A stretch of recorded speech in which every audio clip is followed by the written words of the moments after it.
sera mieux pour le replay. Bonjour à tous, bonjour à toutes et à tous. Bienvenue donc dans ce cours numéro 15 de mathématiques. Donc avant-dernier, j'étais en train de vous le dire, sur les primitives d'une fonction. Le dernier cours de mathématiques de notre dernière session Révise ton bac se terminera demain. Certains d'entre vous seront encore avec moi demain. Voilà, pour ceux qui me quitteront à partir d'aujourd'hui, je leur souhaiterais bien évidemment bonne chance.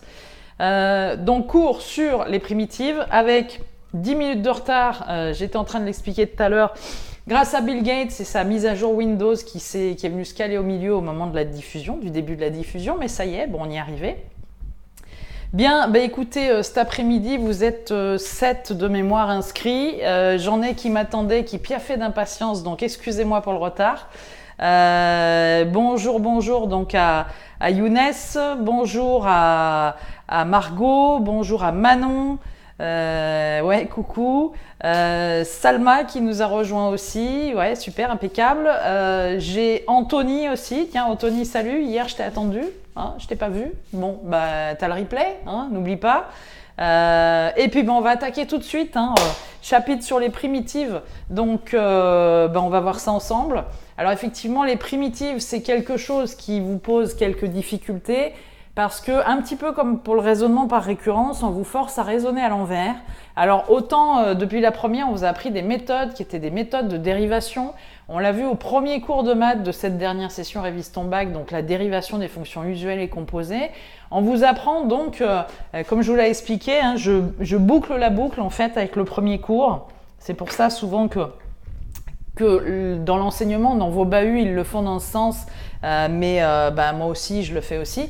On boucle la boucle, pourquoi? Parce que je vous ai dit au premier cours que vous aviez une fonction f, d'accord?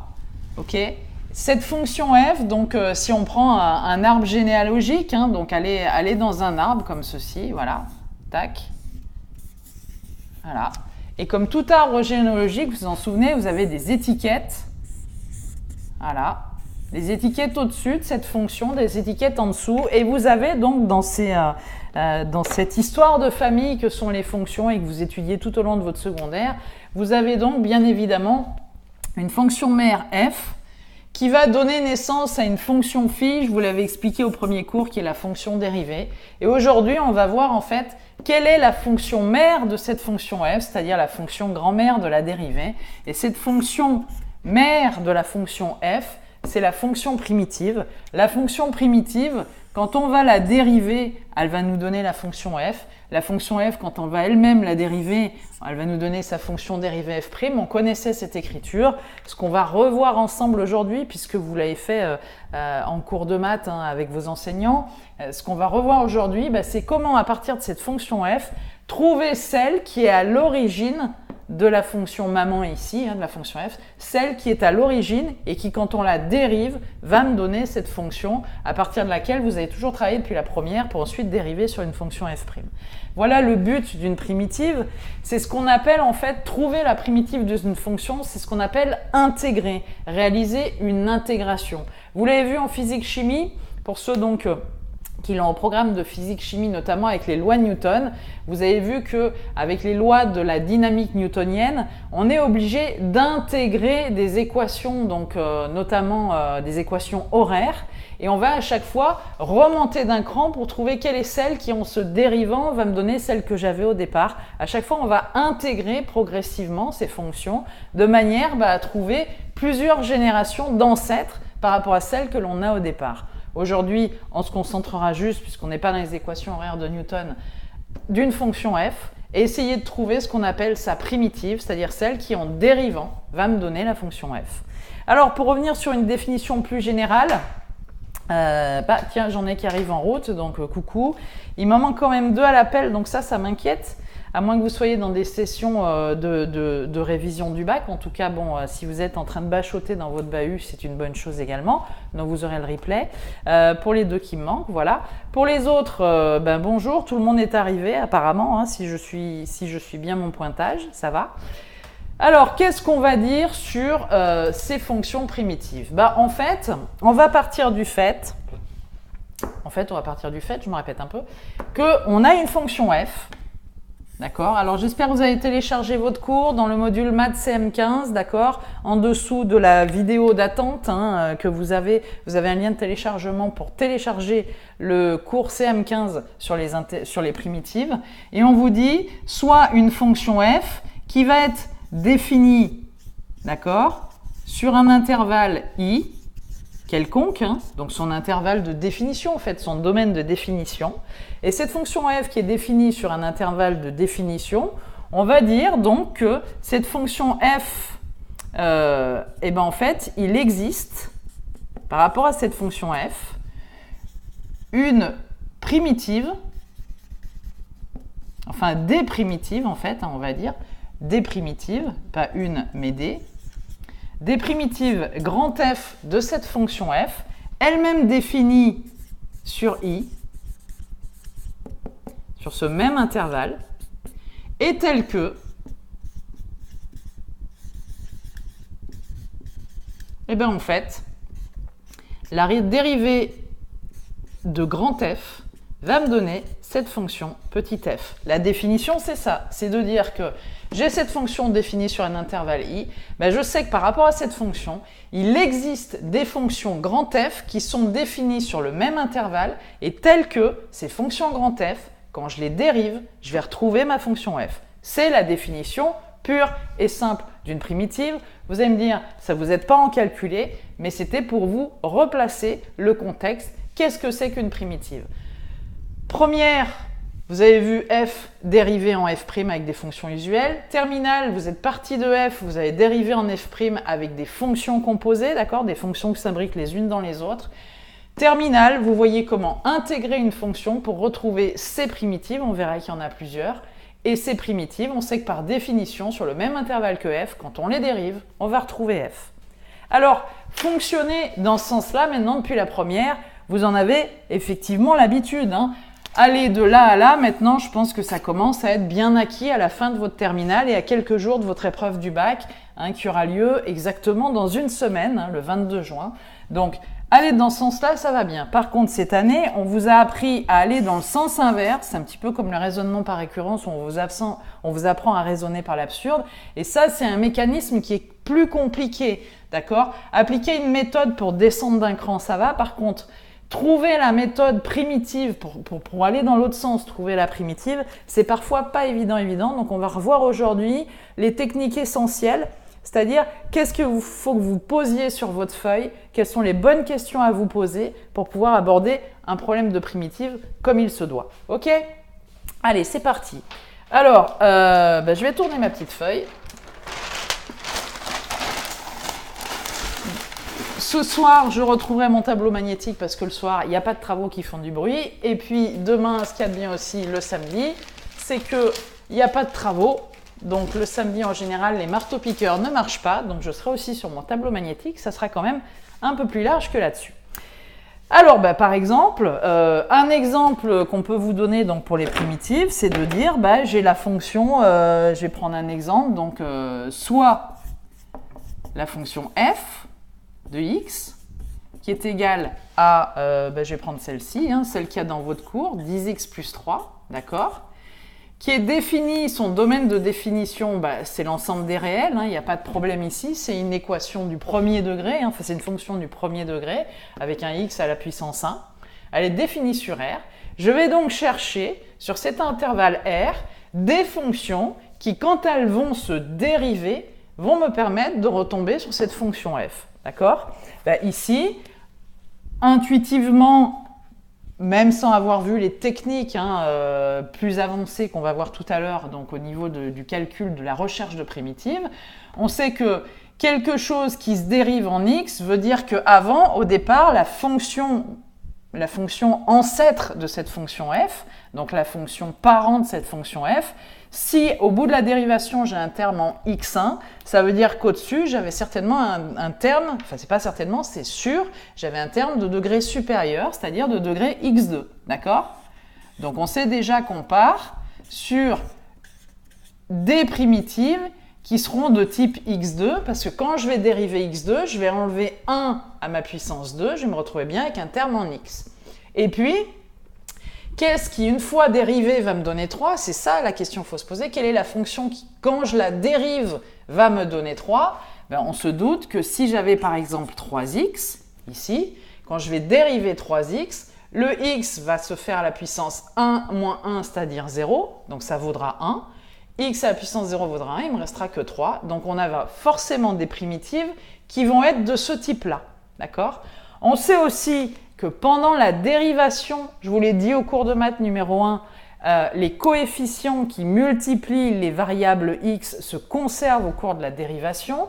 Donc si j'obtiens ici 10x, ça veut dire que par rapport à mon 2 que je vais descendre au cours de la dérivation de cette fonction primitive, enfin de ces fonctions primitives, je vais descendre mon 2, j'aurai 2x, mais là j'ai 10x. Ça veut dire qu'avant, j'avais certainement un 5 qui, multiplié au 2 que je vais descendre, va me donner le 10x. Intuitivement, hein, ici, on essaie de raisonner à l'envers. Si je fais effectivement 5x2, je descends mon 2 d'un cran, donc je lui fais descendre les marches, souvenez-vous du festival, hein, même s'il est fini. Je lui fais descendre les marches du festival et multiplié par un 5 qui était un coefficient qui se conserve pendant la dérivation, ça va bien me donner 10x. Et avec ça, on est à peu près bon. On a raisonné à l'envers en se disant si je dérive ça, est-ce que je retombe là-dessus? Oui. À ceci près qu'on dit donc que la fonction f admet des primitives parce que rien ne m'empêche ici d'avoir une constante quelconque, c, d'accord? Ça peut être 4, ça peut être 12, ça peut être moins 425. De toute façon, que ce soit 4, 12 ou moins 425, quand je vais dériver une constante, je vais trouver 0. Donc effectivement, ici, il n'y a rien qui apparaîtra.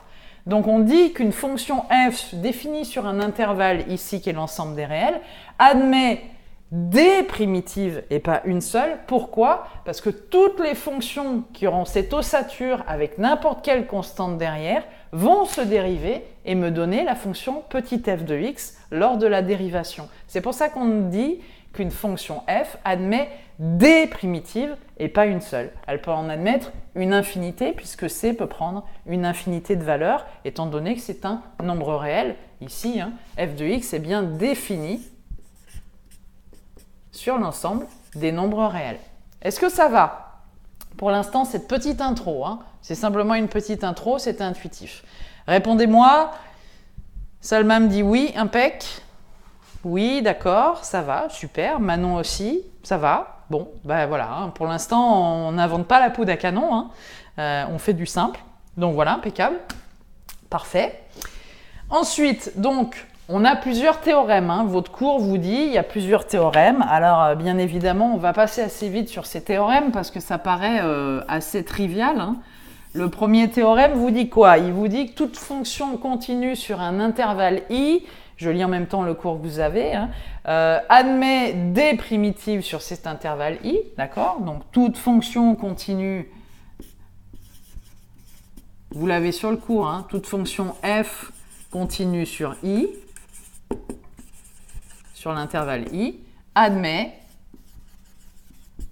des, j'ai bien dit des à cause de cette constante, puisque la constante peut prendre n'importe quelle valeur, des primitives grand F, d'accord, sur ce même intervalle i, d'accord? Ça va? Des primitives i qui elles-mêmes, si, alors évidemment, pour pouvoir intégrer, trouver une primitive, il faut quand même une condition importante. Pour trouver une primitive, il faut que cette fonction soit définie sur un intervalle et il faut aussi qu'elle soit continue. Hein. Si elle est discontinue, confère chapitre sur la continuité des fonctions, si elle est discontinue, ça va poser quand même un problème parce que à chaque portion où elle sera continue, puis à un moment donné, elle sera plus définie et elle va repartir ailleurs, on verra bien qu'on aura certainement des primitives qui vont être différentes en fonction des portions de f puisqu'elle est discontinue. Donc ici, on parle bien de fonction continue. Toute fonction f continue sur i admettra des primitives f, grand F, qui elles-mêmes seront continues, bien sûr, hein, puisque chaque point de la fonction sera intégré, qui seront elles-mêmes définies sur i et continues, bien sûr. Hein. Ça va? Donc cette notion de continuité est très très importante, à la fois pour dériver, on l'a vu dans la dérivabilité, mais aussi pour intégrer, c'est-à-dire retrouver des primitives. Autre théorème. Autre théorème, c'est ce qu'on vient de dire ici, ça vient illustrer notre premier exemple qui était en rouge. on vous dit que, là aussi c'est intuitif, si f, elle est continue sur l'intervalle i, qui sont un intervalle de définition la plupart du temps, et que f, grand F, est une primitive, primitive, d'accord? J'ai bien dit une primitive de petit f sur ce même intervalle i, d'accord? Alors, en fait, on va avoir l'ensemble donc des primitives, l'ensemble des primitives f qui sera de la forme, on va l'appeler g, c'est cet ensemble des primitives, hein, d'accord? On va l'appeler g qui à x associe, d'accord, la fonction primitive f qu'on a vue, plus une constante, d'accord? On a bien un ensemble, ce que je vous disais tout à l'heure, de primitives d'une fonction, on n'en a pas qu'une. Hein. À partir du moment où on ne vous précise pas ce qu'on verra tout à l'heure, en un point précis ce que vaut cette primitive, si on ne vous le précise pas et qu'on vous dit calculer les primitives de, si on vous met le pluriel dans la phrase, c'est normal et logique, c'est fait exprès. On vous met le pluriel, pourquoi? Parce que l'ensemble des primitives grand G de cette fonction f sera dans la forme, la primitive f qu'on a trouvée ici, d'accord, plus une constante qui peut prendre n'importe quelle valeur. Donc G, c'est un ensemble de fonctions qui a pour ossature la primitive f, comme on l'a vu ici, plus n'importe quelle constante, contenue bien sûr dans l'intervalle i. Hein. N'allez pas me prendre une constante qui n'est pas dans l'intervalle i, ça n'a pas d'intérêt. Ok? Ça va? Bien, ça c'était pour les théorèmes. Par exemple, maintenant on va s'entraîner un petit peu. Alors dans le cours vous avez des exemples, donc on va s'amuser à en faire un petit peu. Ça c'était pour tout ce qui était un peu théorie, bien comprendre le vocabulaire. Donc lisez bien votre énoncé le jour du bac. On vous demande calculer grand F, ou on peut vous dire soit la fonction g de x, calculer grand G, soit la fonction petit k de x, calculer grand K, d'accord? On va vous dire calculer les primitives, donc il ne faudra pas oublier d'exprimer votre ensemble de primitives comme étant ceci, en rajoutant la constante. Si on vous dit calculer la primitive telle que la primitive s'annule en x égale temps, là, quand on va vous dire ça, ça va vous permettre de calculer c, on va le voir tout à l'heure. Donc là, vous ne trouverez qu'une seule fonction et non plus une famille de fonctions. D'accord? Ça va? C'est bon pour vous? Jusque-là, il n'y a rien de difficile? Anthony? Allez Anthony, agite-toi un peu sur le clavier, ça me fera plaisir. Les filles sont plus actives sur le clavier que les garçons. Allez, je vous pousse un peu là les mecs, hein, mais je vous pousse un petit peu. Alors, on va s'entraîner. Hein, ce cours ici, il n'y a pas, à part cette théorie-là à bien connaître, ce mécanisme à bien connaître, ce cours n'a pas de difficulté particulière d'un point de vue théorique. Il a des difficultés d'un point de vue de la mise en œuvre du calcul de la primitive. Donc, d'un point de vue théorie, je ne vais pas vous bombarder de théorie. Il y en a quelques-unes, voilà. L'essentiel vient d'être vu, j'en reparlerai de 2-3 autres après. On va surtout s'entraîner à faire des exercices d'application pour bien vous compreniez la méthode. Et ce soir en TD, par contre, je vous ai prévu un taf d'exos. On n'aura pas le temps de tous les faire, mais comme vous avez la correction, vous pourrez vous entraîner à les faire. En tout cas, j'en sélectionnerai ce soir de manière progressive des faciles, des un peu moins faciles, des moyennement difficiles, des très difficiles. On va en sélectionner un petit échantillon qu'on fera ensemble pour bien que vous soyez rodés à la méthode et après vous pourrez vous entraîner sur ce qui reste et qu'on n'aura pas fait. C'est le but. Hein. Voilà. Après, au bac, c'est simple. Un calcul de primitive sera dans un exercice global dans lequel, doutez-vous bien que si vous avez un calcul de primitive, derrière, il y aura un calcul d'intégrale. Puisque pour faire les calculs d'intégrale, il faut calculer la primitive d'une fonction. Ok? Donc, on ne va pas vous faire un exo de 6 points à faire que des calculs de primitive.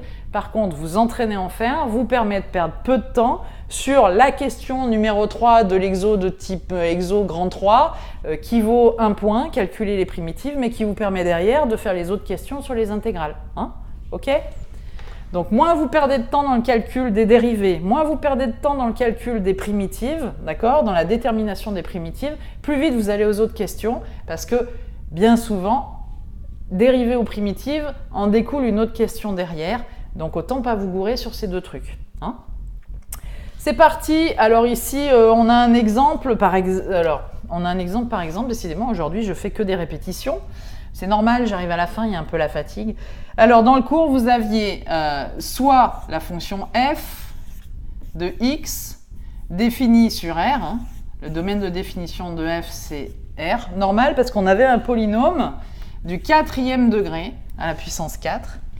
Je vous rassure, là encore, quand vous aurez des calculs, bon alors de dérivés, ça ne vous gêne pas d'avoir du x4, mais pour intégrer, pour calculer une primitive d'une fonction en x4, vous allez vous dire, oh là là, mais si à chaque fois ils mettent des calculs, il faut que je trouve des primitives avec des fonctions de degré 4, ça va être compliqué là. Non, si on vous met du degré 4, c'est parce que vous serez dans un polynôme. Hein. On ne va pas vous mettre du degré 4 sur des racines ou du degré 8 ou du degré 5 sur des racines ou des fractions ou des choses comme ça.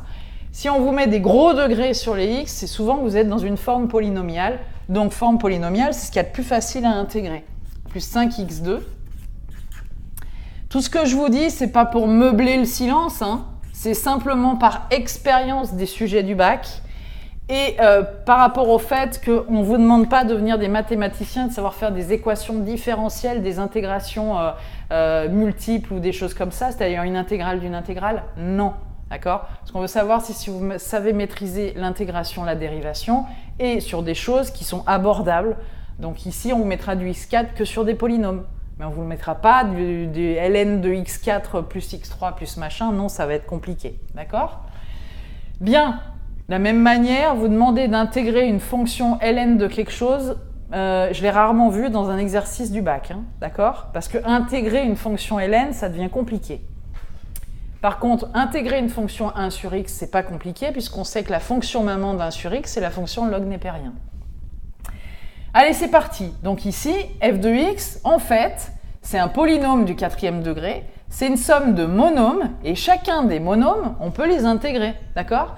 Par cette propriété, finalement, qu'on verra tout à l'heure, d'addition des primitives, de soustraction des primitives ou de multiplication des primitives, je pourrais considérer que ma fonction f ici, c'est cette fonction-là, plus celle-ci, plus celle-ci, plus celle-ci, plus celle-ci. Pour chacune, je vais calculer leurs primitives. Et comme je peux additionner ou soustraire les primitives, bah après, il suffit que les primitives, je les additionne ou je les soustrais entre elles et tout va bien. D'accord? Bon, on va le faire de manière un petit peu plus simple. On va faire comme ceci. Voilà. On va commencer peut-être par la plus facile. Il faut toujours se poser la question de dire, quand j'ai dans une fonction f, ce que j'ai appelé au cours magistral numéro 1, la fonction maman. Quelle est la fonction maman de cette maman, c'est-à-dire la fonction grand-mère, sa primitive, quand j'ai une constante? Alors, vous avez eu dans vos cours des tableaux de primitives. On vous dit que quand vous avez une fonction constante, ça veut dire que la fonction qu'il y avait avant et qui a été dérivée, c'est quoi? C'est que certainement qu'avant le moins 5, j'avais un x, et quand j'ai dérivé moins 5x, j'ai bien retrouvé moins 5. Donc ça, je ne pense pas que ça vous pose de difficultés. Si ça vous pose des difficultés, il faut le marquer tout de suite dans le chat, hein, les jeunes.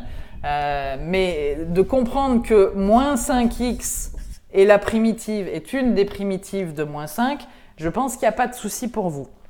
Dites-moi si c'est bon ou pas. S'il y a des soucis, il va falloir qu'on passe un peu de temps. Non, c'est bon? Ok. Donc, Anthony me dit c'est bon, merci. Salma me dit pas de problème. Bon, bah ça va. Donc, si ça ne vous pose pas de soucis, maintenant, on va aller vers un petit peu plus compliqué à chaque fois.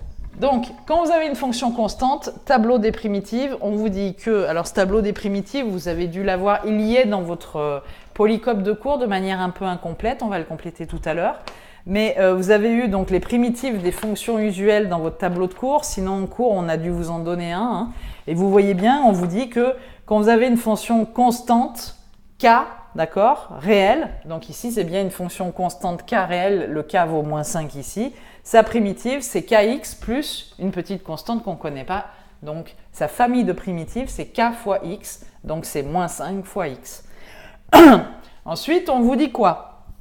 Quand vous avez dans votre tableau des primitives usuelles, hein, d'accord, la primitive de fonction usuelle, on vous dit quand vous avez une fonction x, comme celle-ci, et ici, en l'occurrence, c'est k fois x, donc une autre constante fois x, bah, sa primitive, c'est quoi? Ben, c'est une fonction du degré du dessus, donc il faut toujours rajouter un degré du dessus. Si j'avais x à la puissance 1 ici, c'est que sa fonction primitive, c'était certainement x à la puissance 2, d'accord?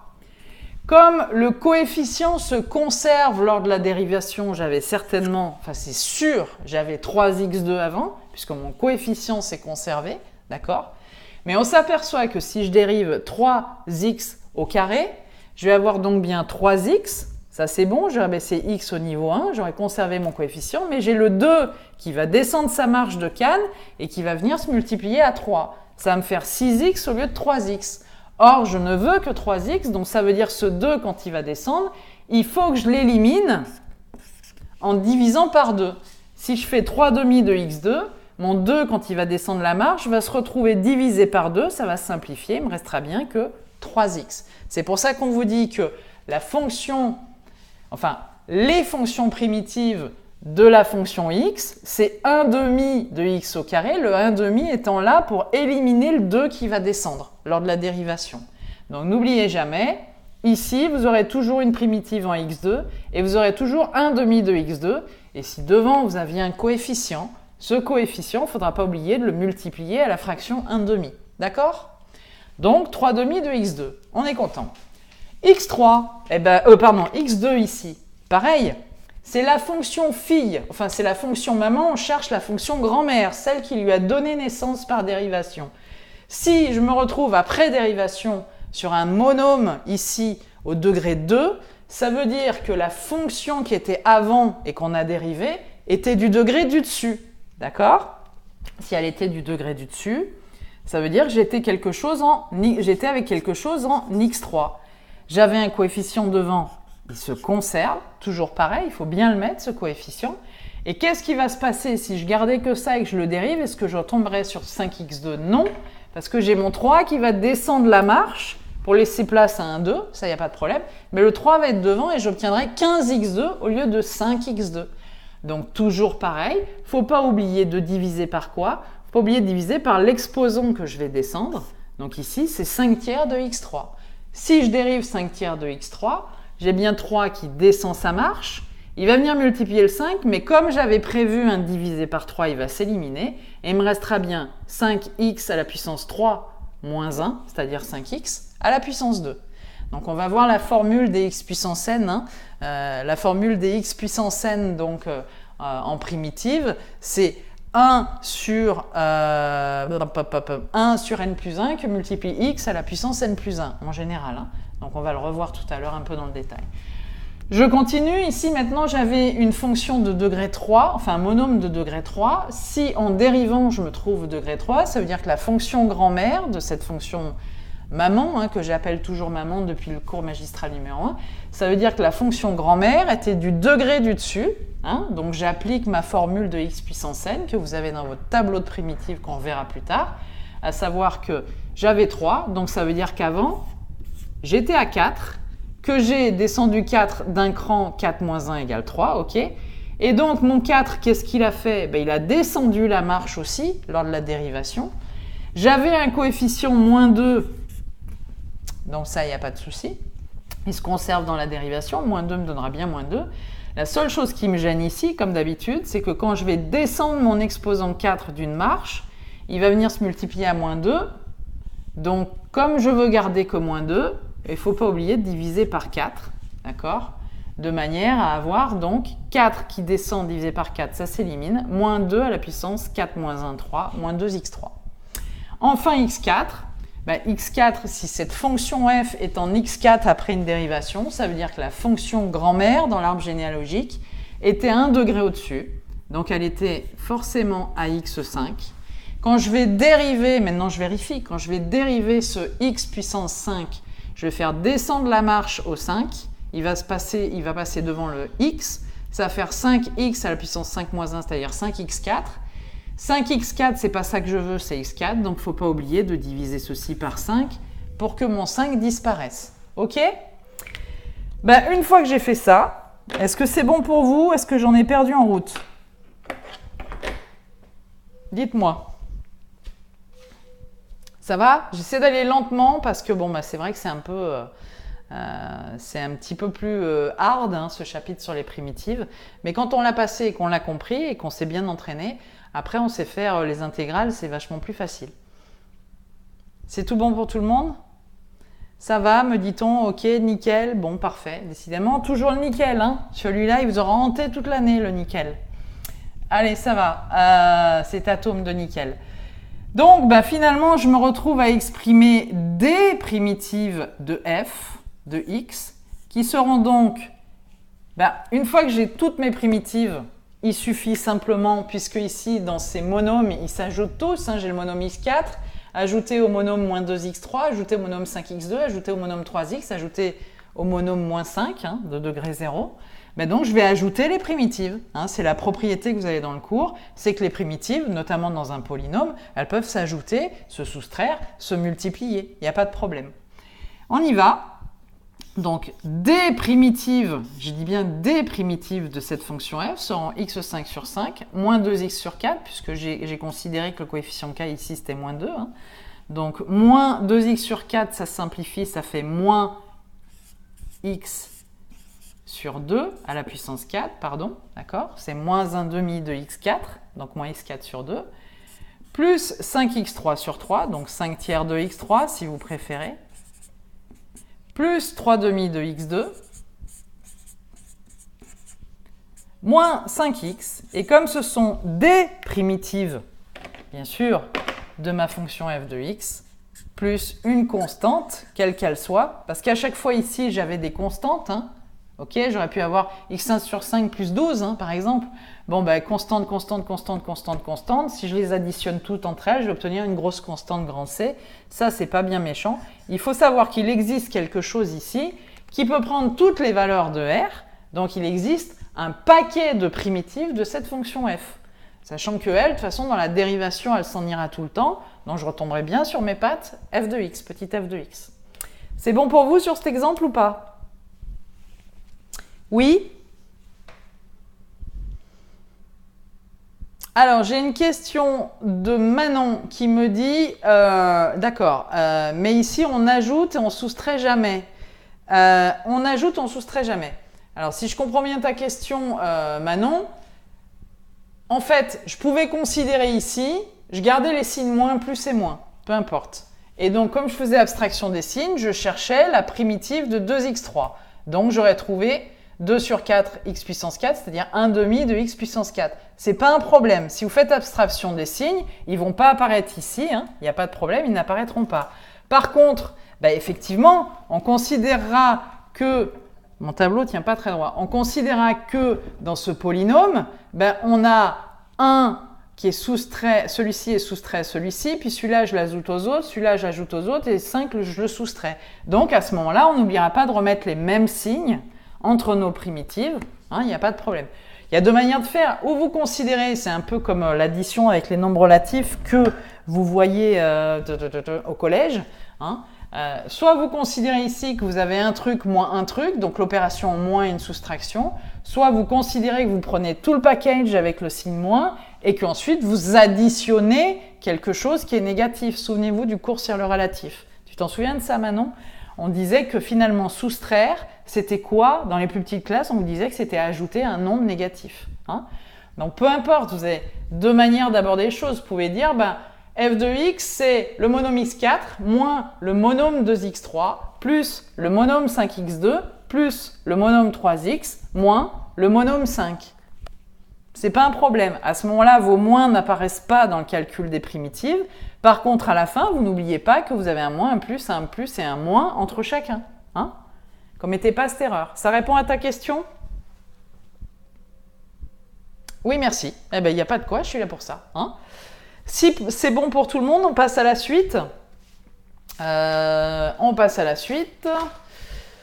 Donc après, qu'est-ce qu'on vous dit? Après, il y a pas mal d'exemples. Hein, donc voilà, le truc, c'était ça, c'était pour illustrer le théorème qui, je pense, vient un peu plus tard. Oui. qui vient un peu plus tard, c'est-à-dire le fait que donc une fonction f, si elle est composée de plusieurs fonctions qui s'additionnent, qui se soustraient, qui se multiplient, alors les primitives, ce sera les primitives de chacune de ces fonctions additionnées, soustraites ou multipliées. C'est un petit peu plus tard dans votre chapitre de cours. Hein? Ça, c'était un premier exemple. Alors, qu'est-ce qu'on a utilisé là-dedans? Surtout, ce qu'il y a d'important, donc on le verra dans le tableau des dérivés tout à l'heure, c'est qu'on a utilisé que quand on a une fonction usuelle x à la puissance n, d'accord? Donc une fonction f x à la puissance n, ici, c'est un extrait du tableau que vous avez plus loin dans le cours. Alors, les primitives de cette fonction f s'écrivent, je vais vous le faire d'une autre couleur, 1 sur n plus 1 que multiplie x à la puissance n plus 1. C'est ce qu'on vient d'appliquer ici, c'est-à-dire qu'on a dit x puissance 4, c'est le parfait exemple. Comment trouver une primitive de x puissance 4? Les primitives de x puissance 4, ça sera, on a donc x à la puissance n, n valant 4 ici, d'accord? X puissance 4, n vaut 4. Et bien on va faire 1 sur n plus 1, c'est-à-dire 1 sur 4 plus 1, 5. X à la puissance 4 plus 1, x à la puissance 5, d'accord? 1 cinquième de x à la puissance 5, soit x puissance 5 sur 5. Hein? C'est ça qu'on a utilisé dans chacun des cas ici, qui marche aussi pour 5, dans la mesure où 5, on considère que x est à la puissance 0, hein, tout simplement. Bon, pour mieux comprendre ici, ce qu'on a fait, c'est de dire quand la fonction f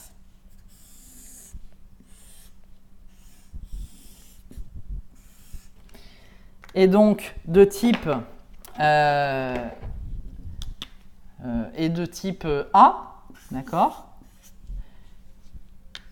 Là, j'ai oublié de dire, c'est plus C, hein, plus une constante C, puisque c'est les familles de primitives de cette fonction x puissance n.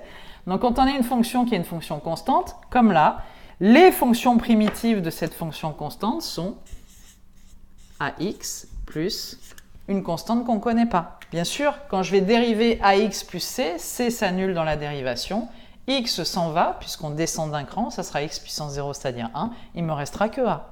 D'accord? Ça va? On a utilisé aussi quoi? Petit à petit, vous allez voir, on va compléter le tableau qu'on trouve plus tard. Hein. On a utilisé quoi? On a utilisé aussi le fait que quand j'ai... Bon, il y avait un truc au milieu. Quand j'ai k fois x, peu importe l'exposant de x, d'accord? Ici, si j'ai un k, dans la primitive, le k, il va se retrouver. Hein. K, ici c'était 3x par exemple, le k va se retrouver multiplié à quoi? Au fait que j'avais x au carré sur 2, d'accord? Si je dérive x au carré sur 2, je trouve bien 2x sur 2, ça me fait x, et le quart se conserve dans la dérivation, donc il ne faut pas oublier qu'il s'intègre, ce coefficient. Hein. Dans l'intégration, dans le calcul de la primitive, le coefficient, il est conservé aussi. Dans les deux sens, il est conservé. Quand je cherche la primitive ou quand je dérive. D'accord? Donc, ne l'oubliez jamais, ce cas. Parce que souvent, vous avez tendance à oublier où il vous mélange les pinceaux et puis il se passe une petite erreur. Ça va? On va faire un petit exercice sur les fonctions trigo. Alors là, dans le chapitre de cours, vous avez pas mal d'exercices avec les fonctions polynômes, d'accord? Les fonctions trigonométriques, les fonctions racines. Parce que dans ce chapitre de cours, je vous ai mis la base. Mais après, il reste à rajouter la fonction exponentielle, bien sûr, et la fonction logarithme népérien. Et on va voir que celle qui est la plus pratique et en dérivation et en intégration, bien sûr, c'est la fonction exponentielle. Celle-là, quand on l'a dans le sujet de l'exo du bac, on est content parce qu'elle s'intègre de manière peu différente et qu'elle se dérive de manière peu différente aussi. Hein. Par contre, intégrer une fonction logarithme népérien, j'en ai pas vu. Parce que qu'est-ce qui se dérive en logarithme népérien? Rien. Par contre, le logarithme népérien se dérivant en 1 sur x, d'accord? Alors là, ça va être intéressant dès qu'on va avoir des fonctions avec des x en haut, en bas, des machins comme ça, donc des fractions de fonctions. Ça peut être intéressant d'intégrer en trouvant une fonction log et on le fera tout à l'heure. Allez, donc on passe sur l'exercice suivant de votre cours. Alors, pourquoi j'ai insisté un peu sur ce cours sur les fonctions trigonométriques? Parce que alors, les fonctions trigonométriques, c'est la plus grosse source d'erreur dans l'intégration. Décidément, vivement que j'ai mon tableau magnétique ce soir. C'est la plus grosse source d'erreur parce que vous savez très bien que on va un petit peu confondre notamment la dérivée de sinus, l'intégration de sinus, etc. Souvent, on se mélange les pinceaux. Donc, il faut essayer de bien s'en souvenir. Sachant que, de toute manière, votre formulaire, soit on vous le donne à la fin de l'exercice, mais comme vous avez encore droit aux calculatrices cette année, on suppose que vous l'avez dans la calculatrice et que vos calculatrices vous permettent de le retrouver facilement. Donc, on avait un exemple ici avec, c'était quoi? Que je retrouve mon cours. Ah oui, voilà. On avait f de x qui est égal donc à, vous m'entendez bien là, mon micro, cosinus de 4x moins 3 sinus de 2x plus cosinus de x, et qui était défini sur l'ensemble des réels, bien sûr, il n'y a pas de problème. Bon, sachant qu'ici, n'oubliez pas que les x, on les veut en radians, si possible, c'est beaucoup mieux. OK? Bien. Cette fonction f, elle est définie sur R, donc si elle est définie et continue sur R, elle admet des primitives, grand F, qui sont elles-mêmes définies sur cet intervalle R et continuent sur l'intervalle R. Comment va-t-on faire? Là, c'est pareil. On a une fonction qui se décompose en plusieurs fonctions. Une première ici, une deuxième là. Alors pareil, pour répondre à Manon tout à l'heure, je prends le moins, je ne prends pas le moins, peu importe. L'idéal, allez, dans des fonctions sinus, etc., pour ne pas vous emmêler les pinceaux, considérez juste la fonction et pas les signes, d'accord? Et puis, une fonction cosinus de x. Qu'est-ce qu'on va faire? On va calculer la primitive de celle-ci, la primitive de celle-ci, la primitive de celle-ci. On applique les propriétés sur les primitives, c'est-à-dire que cette fonction est une somme de fonctions. Donc, les primitives de cette fonction seront la somme des primitives de ces fonctions. OK? Pas de problème. Donc, on y va. On va considérer cos de 4x. Quelle est la primitive de cos de 4x? Bien, on se pose la question, si la fonction qui est issue de la dérivation est un cosinus, ça veut dire qu'au-dessus, le cran au-dessus, dans la fonction grand-mère, j'avais quoi? Qu'est-ce qui se dérive pour donner un cosinus? C'est la fonction sinus. Souvenez-vous-en, il faut le savoir par cœur, ça. Donc, on sait ici que cette fonction cos 4x, d'accord, elle a certainement une primitive qui va être de la forme sinus de 4x. Si je dérive sinus de 4x, je vais bien trouver cosinus de 4x à ceci près qu'attention, ce n'est pas un cos de x que j'ai ici, c'est sous la forme cosinus d'une fonction u de x. D'accord? La fonction u de x est en 4x. On a vu avec les fonctions sinus, cosinus, les fonctions trigonométriques, que dériver une fonction composée avec notamment un cosinus consiste à dire ici que, ou dériver une fonction sinus, donc ici ce sera sinus avec un u de x ici qui est 4x. Dériver une fonction sinus avec une fonction sinus d'une autre fonction, c'est donc prendre, si je le dérive ça, f', c'est prendre cosinus, pas de problème, 4x, pas de problème, et ne pas oublier de le multiplier par u', enfin cosinus de u fois u'. Vous en souvenez de ça? Dérivé d'une fonction sinus de u. Sinus de u va me donner cosinus de u fois u'. Donc, si je dis j'ai cosinus 4x, que je me dis cosinus est issu d'une fonction au-dessus sinus qui en se dérivant va me donner cosinus, ça c'est parfait. Il ne faut pas oublier que quand je vais dériver mon sinus 4x ici, qui serait la primitive de cosinus 4x, je vais avoir une dérivée de u ici. Si u de x c'est 4x, alors u' de x sera, tout le monde me le dit en même temps, j'attends, le plus rapide. Anthony, bien joué, 4. OK? Donc, quand je vais dériver mon sinus 4x qui semblerait être la primitive de cos 4x, je vais un 4 qui va apparaître ici. Et comme ce 4, je ne veux pas qu'il apparaisse là, puisque en fait, c'est ça que je veux, il va falloir que je divise, bien sûr, par 4. Donc, la primitive de cos 4x, ça sera bien sinus de 4x, mais ça sera 1/4 que multiplie sinus de 4x, parce que ce 4 va sortir au moment de la dérivation pour se mettre devant, et si je divise par 1/4, il va s'enlever. Donc, faites toujours des allers-retours, hein, d'accord? Faites toujours des allers-retours. On sait qu'une fonction cos s'intègre avec une fonction sinus, d'accord? Donc, cos de x, sa primitive, c'est sinus de x, enfin, c'est primitive, c'est sinus de x plus une constante. Vous l'avez dans votre tableau des primitives, hein. Par contre, cosinus de u, pardon, ça sera toujours quoi? Donc ça, on peut le rentrer dans le tableau. C'est que cosinus d'une fonction u de x, ça sera en fait, donc sa primitive, ça sera sinus de cette fonction u, il n'y a pas de problème, divisé par u', hein, toujours. Ça va? Donc celle-là, vous la rentrez dans votre tableau. Cosinus 4x, donc on sait que c'est 1/4 de sinus 4x. Ensuite, on va juste prendre 3 sinus 2x. Allons-y, 3 sinus 2x.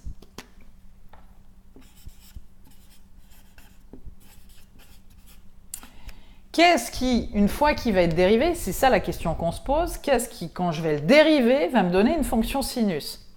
Retour sur le cours sur les fonctions trigonométriques, on sait que le cosinus se dérive en sinus. Mais attention, le cosinus se dérive en moins sinus, d'accord? Ne l'oubliez pas, ça va?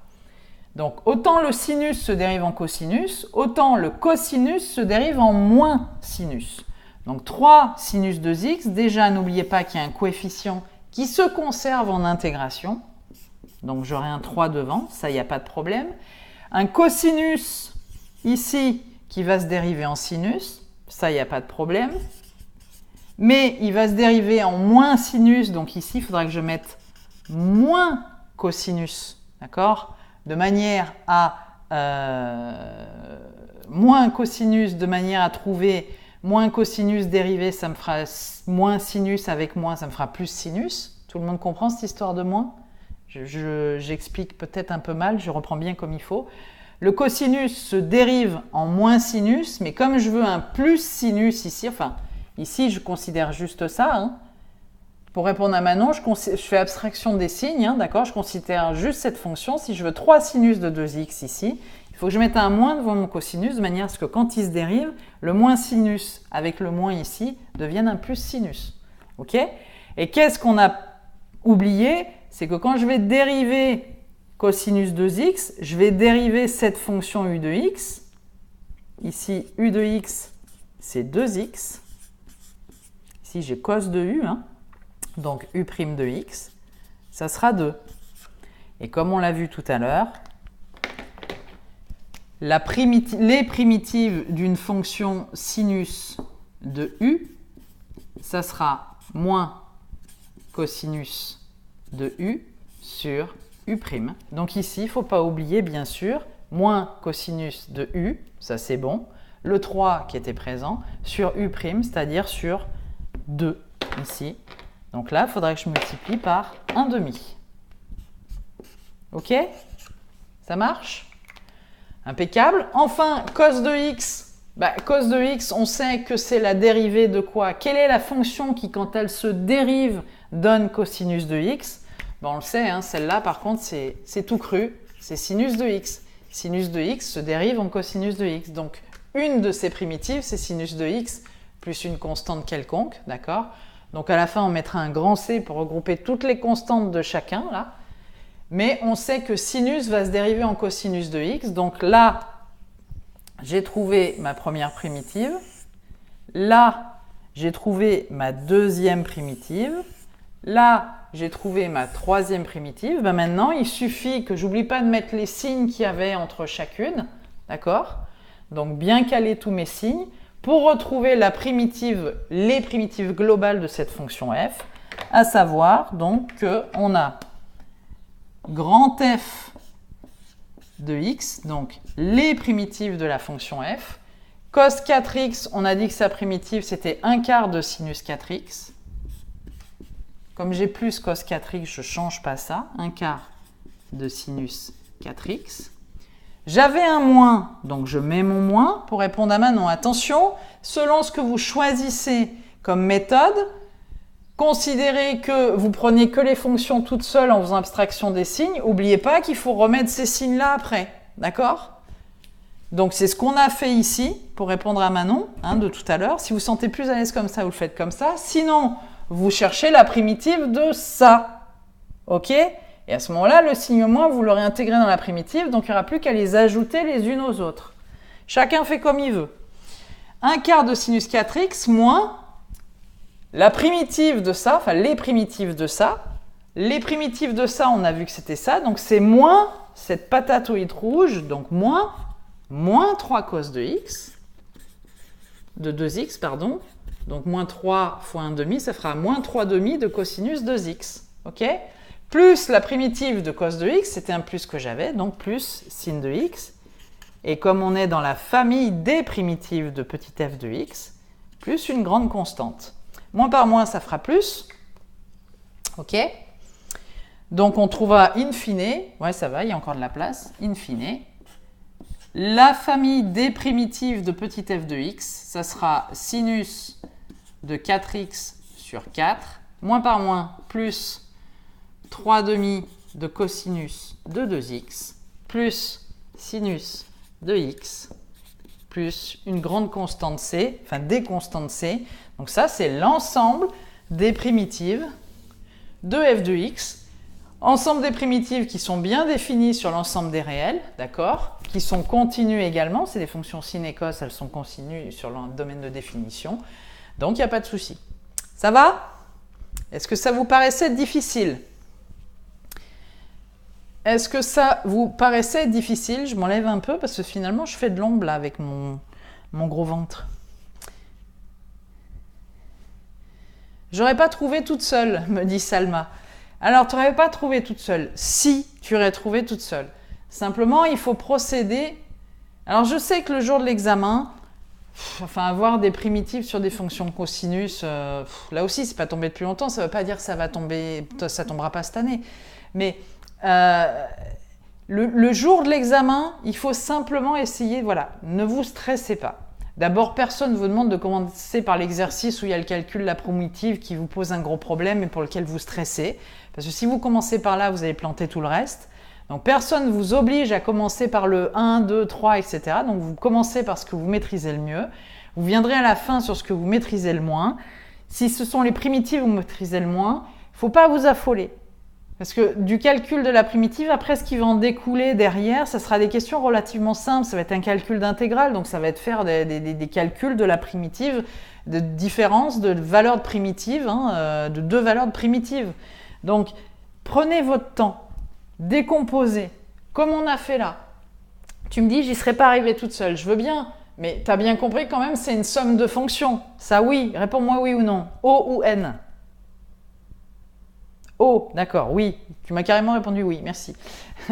C'est une somme de fonctions. Somme ou différence, comme vous voulez. Si vous ne vous sentez pas à l'aise avec cette histoire de signes, faites-le bourrin comme on l'a fait là. Je ne dis pas que ce que me demande Manon, c'était un truc de bourrin, mais c'est un truc qui est sûr en tout cas. Cette méthode-là, si Manon, tu préfères la faire comme ça, si les autres préfèrent la faire comme ça, vous la faites comme ça. Et au moins, il n'y a pas de risque d'erreur. Et vous partez du fait de dire, j'ai un bloc là, j'ai un bloc là, j'ai un bloc là. Je vais raisonner par bloc et je vais donc me dire quelle est la fonction qui, quand je la dérive, me donne un cosinus. Eh bien, c'est sinus, hein. Il n'y a pas 40 000 solutions avec les fonctions trigonométriques. Quelle est la fonction qui, quand je la dérive, me donne un sinus? Ben, c'est cosinus. Il n'y a pas 40 000 solutions. Quelle est la fonction qui, quand je la dérive, me donne un cosinus? C'est encore un sinus. Après, vous avez la problématique de dire quoi? J'avais un coefficient devant. Hop, je le mets tout de suite, mon coefficient devant, d'accord? Il se dérive le coefficient K et il s'intègre, donc vous le mettez tout de suite. Sin, sa primitive, c'est un cos, c'est votre tableau qui vous le dit. Il ne reste plus qu'à résoudre le fait que vous n'êtes pas dans cos de x comme ici, mais dans cos de u de x, d'accord? Et que donc, va intervenir ici le fait qu'il faut que vous divisiez votre primitive, ce que vous trouvez ici. Vous n'oubliez pas de diviser par la dérivée de 4x. Procédez par étapes, d'accord? Vous affolez pas. N'essayez pas de regarder le truc en entier en disant « Oh, le monstre, je ne vais pas y arriver ». Non. Essayez de décomposer en maillons élémentaires. Et chaque petit maillon, il est quand même assez simple à trouver avec votre tableau ici, hein, d'accord? Alors là, c'est les fonctions usuelles. Après, vous avez les fonctions composées. Donc, quand vous avez quelque chose du type u' cos de u, d'accord? Ben, ça veut dire que la primitive, c'est sinus de u. Alors ici, on n'avait pas un u' cos de u. Ça, 3, ce n'était pas le u' de 2x, non. Mais on se doute bien qu'on tourne autour de ça. Donc, on tourne autour de ça. Si j'ai un coef, je le reporte tout de suite. Je mets la fonction qui est primitive de sinus, c'est moins cos, d'accord? Puisque cos donne moins sin, donc sin, ça sera moins cos. Attention, je fais abstraction de lui, hein. Voilà. Une fois que vous les avez trouvées les unes après les autres, vous n'oubliez pas de diviser par la dérivée de ce qu'il y a derrière, hein. D'accord? Ici, la dérivée de x, c'est 1, c'est pour ça qu'on ne divise pas, hein, sur celle-ci. Et puis à la fin, vous recopiez le tout. Tout ce que vous avez trouvé, vous les entourez comme on a fait. Tac, tac, tac. Vous recopiez le tout en n'oubliant pas qu'entre vos blocs, vous aviez un moins ici et un plus. Donc vous mettez votre moins et votre plus. Moins par moins fait plus et c'est fini. Hein? Qui ne serait pas arrivé, je ne reste pas persuadée. Si à chaque fois tu appliques cette méthode, Salma, tu y arriveras. Décomposer. Votre fonction de départ, il va falloir la découper. Vous prenez les ciseaux et vous la découpez de manière à vous créer des maillons élémentaires qui sont simples à voir apparaître dans votre tableau. Soit que vous aurez à la fin de l'examen, il y aura un formulaire, soit que vous aurez dans votre calcul, peu importe. On ne vous demande pas de les retenir par cœur, on vous demande de savoir les calculer. Ça va? Oui, oui, oui, non. Tu croises les doigts. Ouais, mais moi aussi, je croise les doigts pour vous. Hein. Je veux dire, pourvu que, enfin, je sais pas, Vishnu, Allah, Dieu, machin, je sais pas qui il faut prier, j'en sais rien. Mais c'est pas une question de prière, là. C'est une question d'avoir confiance en vous, bon sang de bonsoir. Gardez confiance en vous. Je le répète, vous êtes en terminale S. Si vous êtes arrivé en terminale S, c'est parce qu'on estime que vous avez le niveau de terminale S. Donc, le bac, on estime que c'est à votre portée. Rassurez-vous, ils ne font pas des sujets pour vous planter. 80% d'une classe d'âge doit avoir le bac, si ce n'est pas plus maintenant. Donc, allez, vous êtes avec moi, c'est que vous avez envie de bosser. Vous travaillez avec moi, c'est que donc vous êtes au travail, vous voulez bosser. Il n'y a que celui qui ne fout rien de l'année qui loupe son bac, hein, je vous le dis tout de suite. Si vous ne bossez pas, le bac, vous ne l'aurez pas. Si vous le travaillez, allez, on ne demande pas d'avoir 18 en maths. Ce qu'on veut ici, avec un coef 7, si vous ne l'avez pas en spé, ce qu'on veut, c'est avoir 10, pas prendre 2 points de retard. Puis si on peut avoir 12 pour prendre 14 points, eh bien on est content. Hein? Ok? Ayez confiance en vous. La primitive, quand vous avez la fonction f qu'on vous donne, vous regardez son domaine de définition, la première chose que vous faites, c'est dans votre tête, vous prenez les ciseaux, vous allez la découper en petits morceaux que vous êtes capable d'intégrer.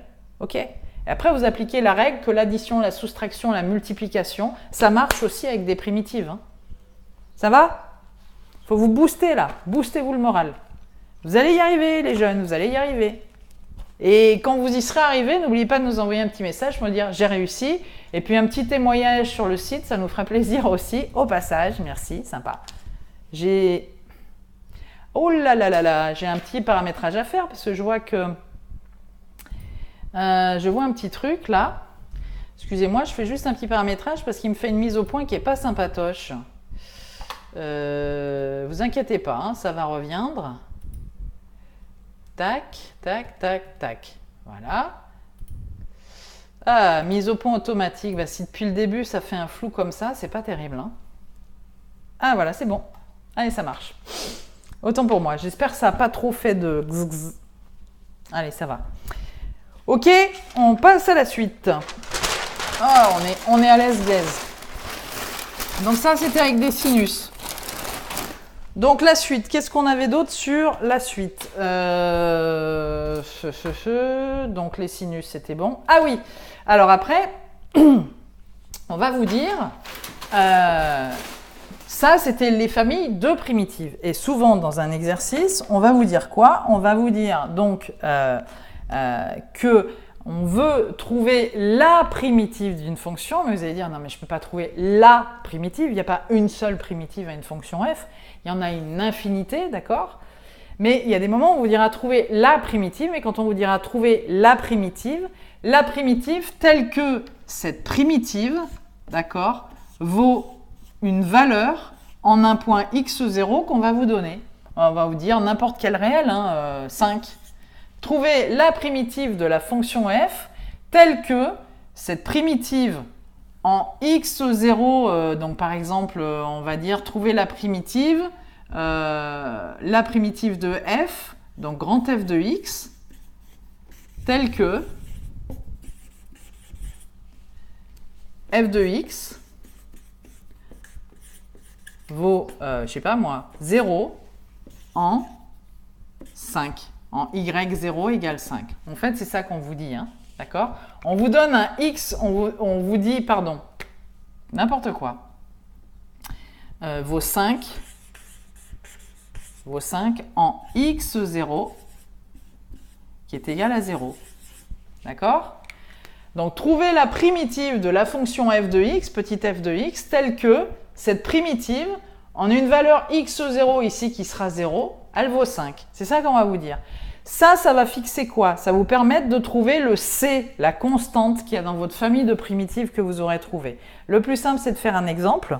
x2 moins 3x plus 2, vous avez dans le cours. Donc, l'exemple est le suivant. L'exemple, si on vous dit, donc soit la fonction f de x définie sur R, ici, parce que j'ai un polynôme qui est égal à x3 moins 3x plus 2, et x2 moins 3x plus 2, d'accord? On va vous dire, trouvez la primitive grand F de x, la primitive, cette fois on n'utilise plus le pluriel, d'accord, qui s'annule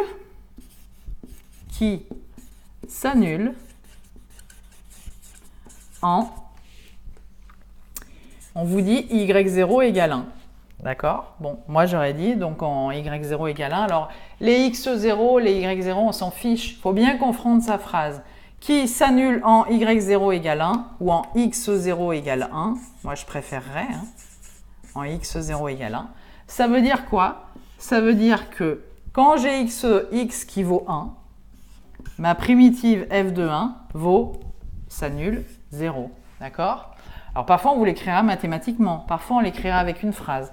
Ça veut dire quoi? C'est qu'une fois que j'aurai trouvé mes f de x, je vais remplacer x par 1. À la fin, je mettrai que c'est égal à 0. Donc comme j'ai remplacé x par 1, j'aurai plus de x. La seule inconnue qui me restera, c'est la constante.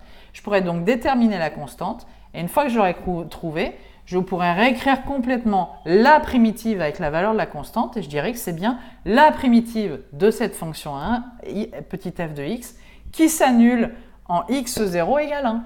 D'accord? Là, il n'y en aura plus qu'une seule qui sera valable parce qu'on aura fixé une condition ici, soit sous forme de phrase, soit sous forme d'écriture mathématique, qui va nous figer la constante c. Donc, ça sera une primitive, effectivement. Exemple donc là, x2 moins 3x plus 2.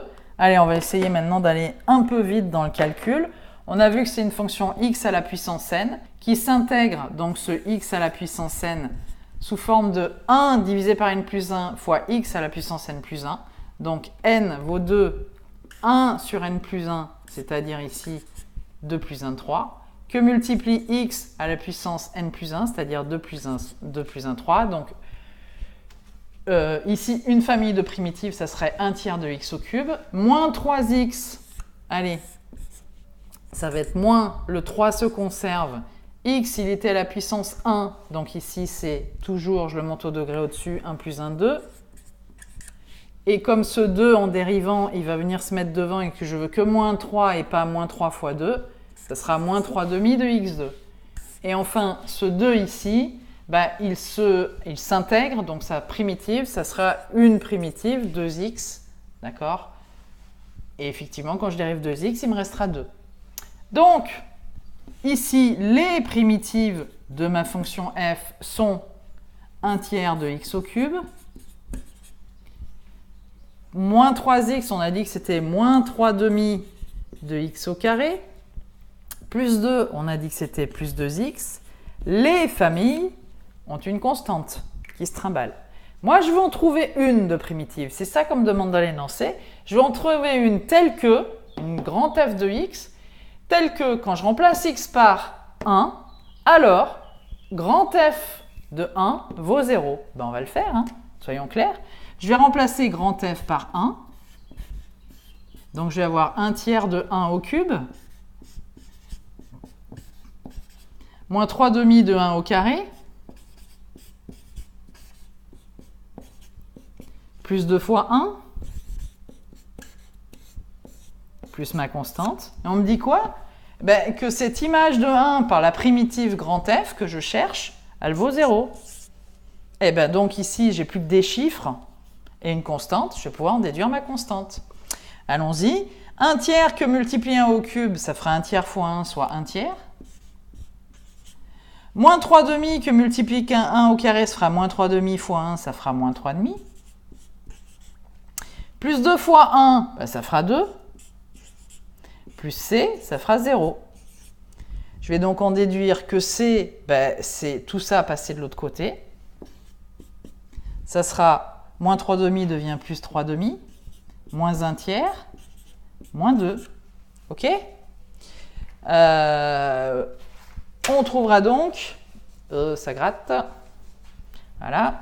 On trouvera donc quoi? Donc 3 demi moins 1 tiers, ça va faire 3 fois 2, 6.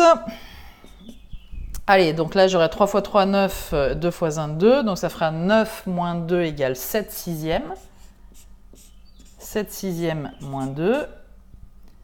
2 sur 1, pardon, donc moins 2. 2 fois 6, 12, ça fera 7 moins 12 sur 6. 7 moins 12 sur 6, ça me fera moins 5 douzièmes de mémoire. Ou moins 5 sixièmes, je vous dis une bêtise moi, moins 5 sixièmes. OK? Donc ma constante C vaut moins 5 sixièmes. Ça veut dire que la primitive qu'on m'a demandé de chercher, c'est la seule primitive qui répond à la condition de cet exercice de la fonction petit f qui est ici, c'est 1 tiers de x au cube, moins 3 demi de x2, plus 2x, moins 5 sixièmes. On a figé la constante C par cette condition ici qu'on vous donne dans l'énoncé. Ça va? Donc là, c'est pour ça qu'on vous dit trouver la primitive. Parce qu'une fois que vous aurez trouvé la famille des primitives, ici, il va falloir triturer, selon l'indice qu'on vous donne dans l'énoncé, il va falloir triturer tout ça pour en déduire la constante C. La constante C ici, qui remplit cette condition grand F de 1 égale 0, bah elle vaut moins 5 sixièmes. J'ai un moustique qui m'a piqué la cheville et c'est terrible. Voilà. C'est bon pour vous? Dites-moi si c'est OK. OK, super, impec. Ben, c'est bien, vous... OK. Il y a plus de OK là cette fois. J'ai pas de nickel, je vous ai traumatisé avec le nickel. Allez, OK, ça va, ça va, ça va. Bon, et ben donc on passe à la suite, si vous en êtes d'accord.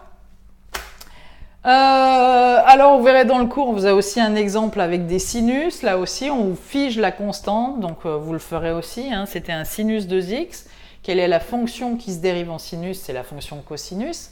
Mais la fonction cosinus se dérivant en moins sinus, il ne faudra pas oublier donc que c'est moins cosinus qui va se dériver en sinus. D'accord? Et puis ensuite, bien sûr, vous calculerez la valeur de la primitive, enfin de la constante en figeant la primitive ici avec pi sur 2.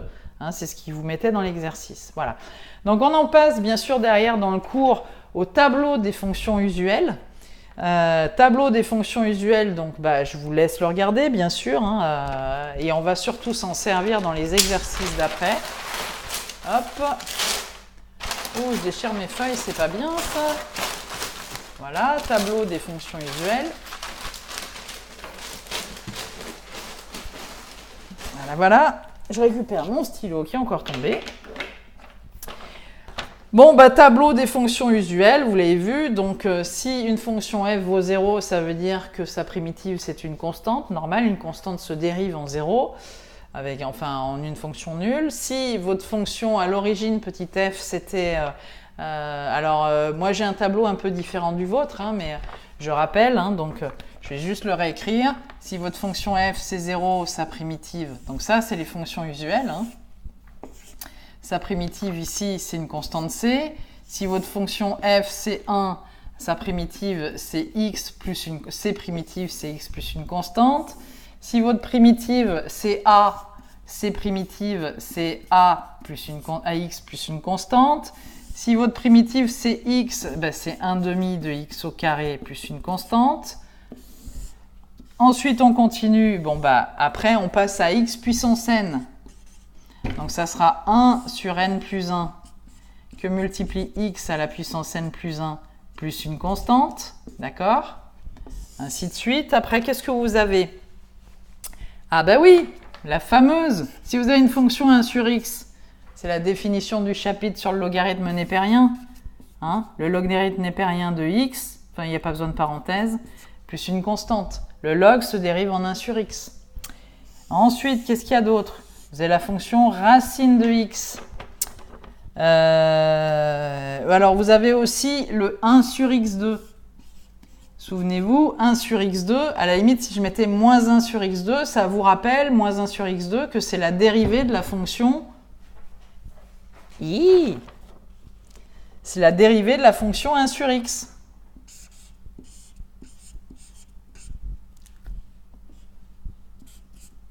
Oui, quand je dérive 1 sur x, j'obtiens moins 1 sur x2. Ou inversement, il y a aussi des tableaux où vous verrez que les primitives d'une fonction 1 sur x2, c'est moins 1 sur x, normal. Quand je dérive 1 sur x, j'obtiens moins 1 sur x2. Si je mets moins 1 sur x, moins par moins, ça fera 1 sur x2. Hein, donc vous avez toujours deux manières d'écrire dans vos tableaux de fonctions usuelles. Hein. J'ai encore de la place, oui, ça va. Voilà. Vous avez après, de manière générale, 1 sur x à la puissance n. D'accord? On va vous dire que c'est donc moins ici. Normal, hein, puisque là, je vous ai dit 1 sur x2, ça aurait été moins 1 sur x. On va l'écrire comme ça pour avoir une correspondance. D'accord? 1 sur x à la puissance n, eh ben, c'est moins, bien sûr. Ici, on mettra n-1 par contre. Hein, ça va? X à la puissance n-1, plus une constante, bien sûr, puisqu'on est dans une famille. Hein,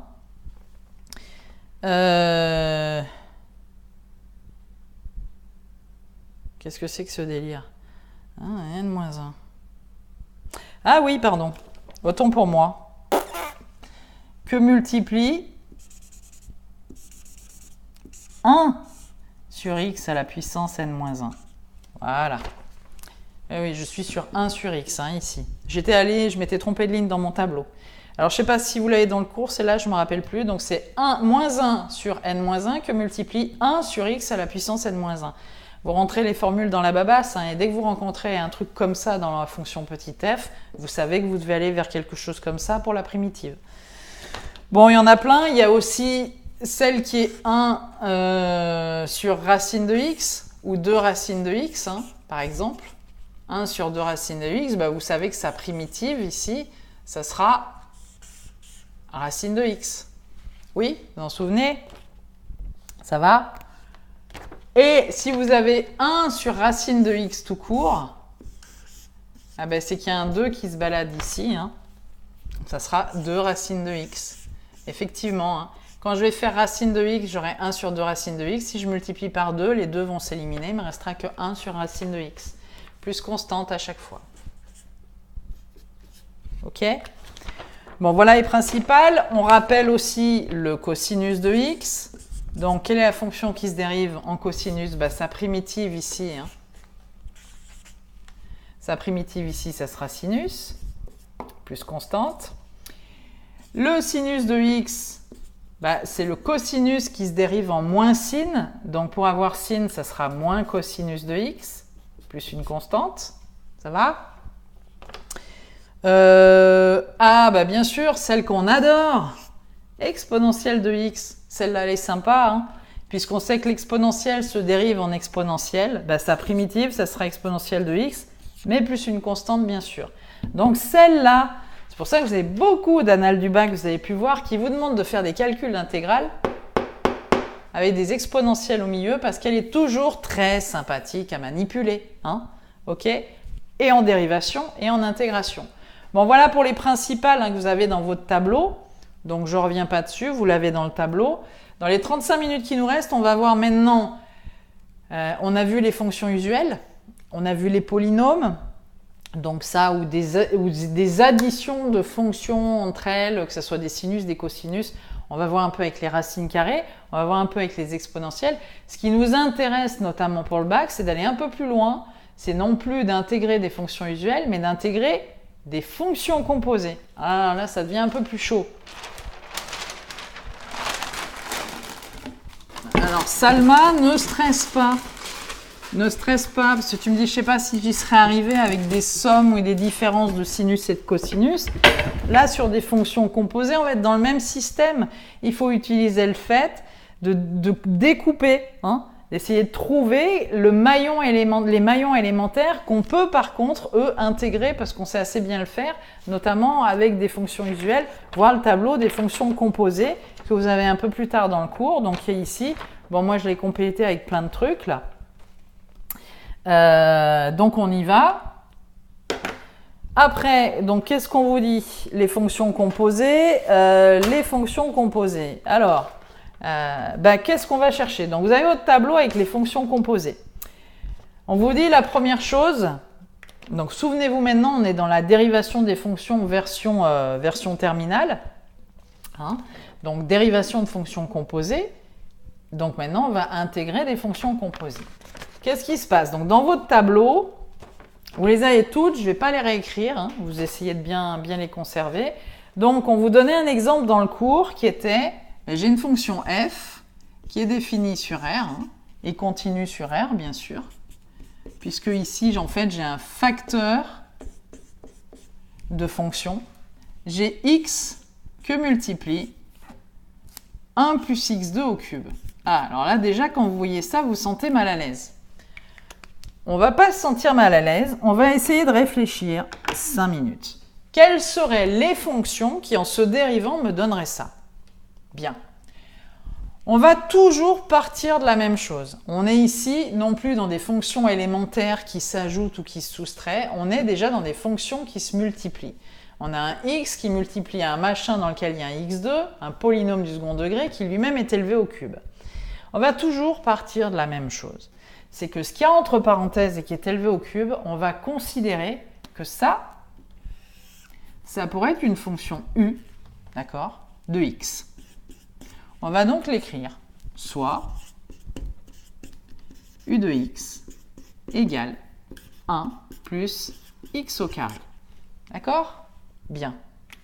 Si je dérivais u de x, j'obtiendrais quoi? U' de x, j'obtiendrais, ça s'en va, 2x.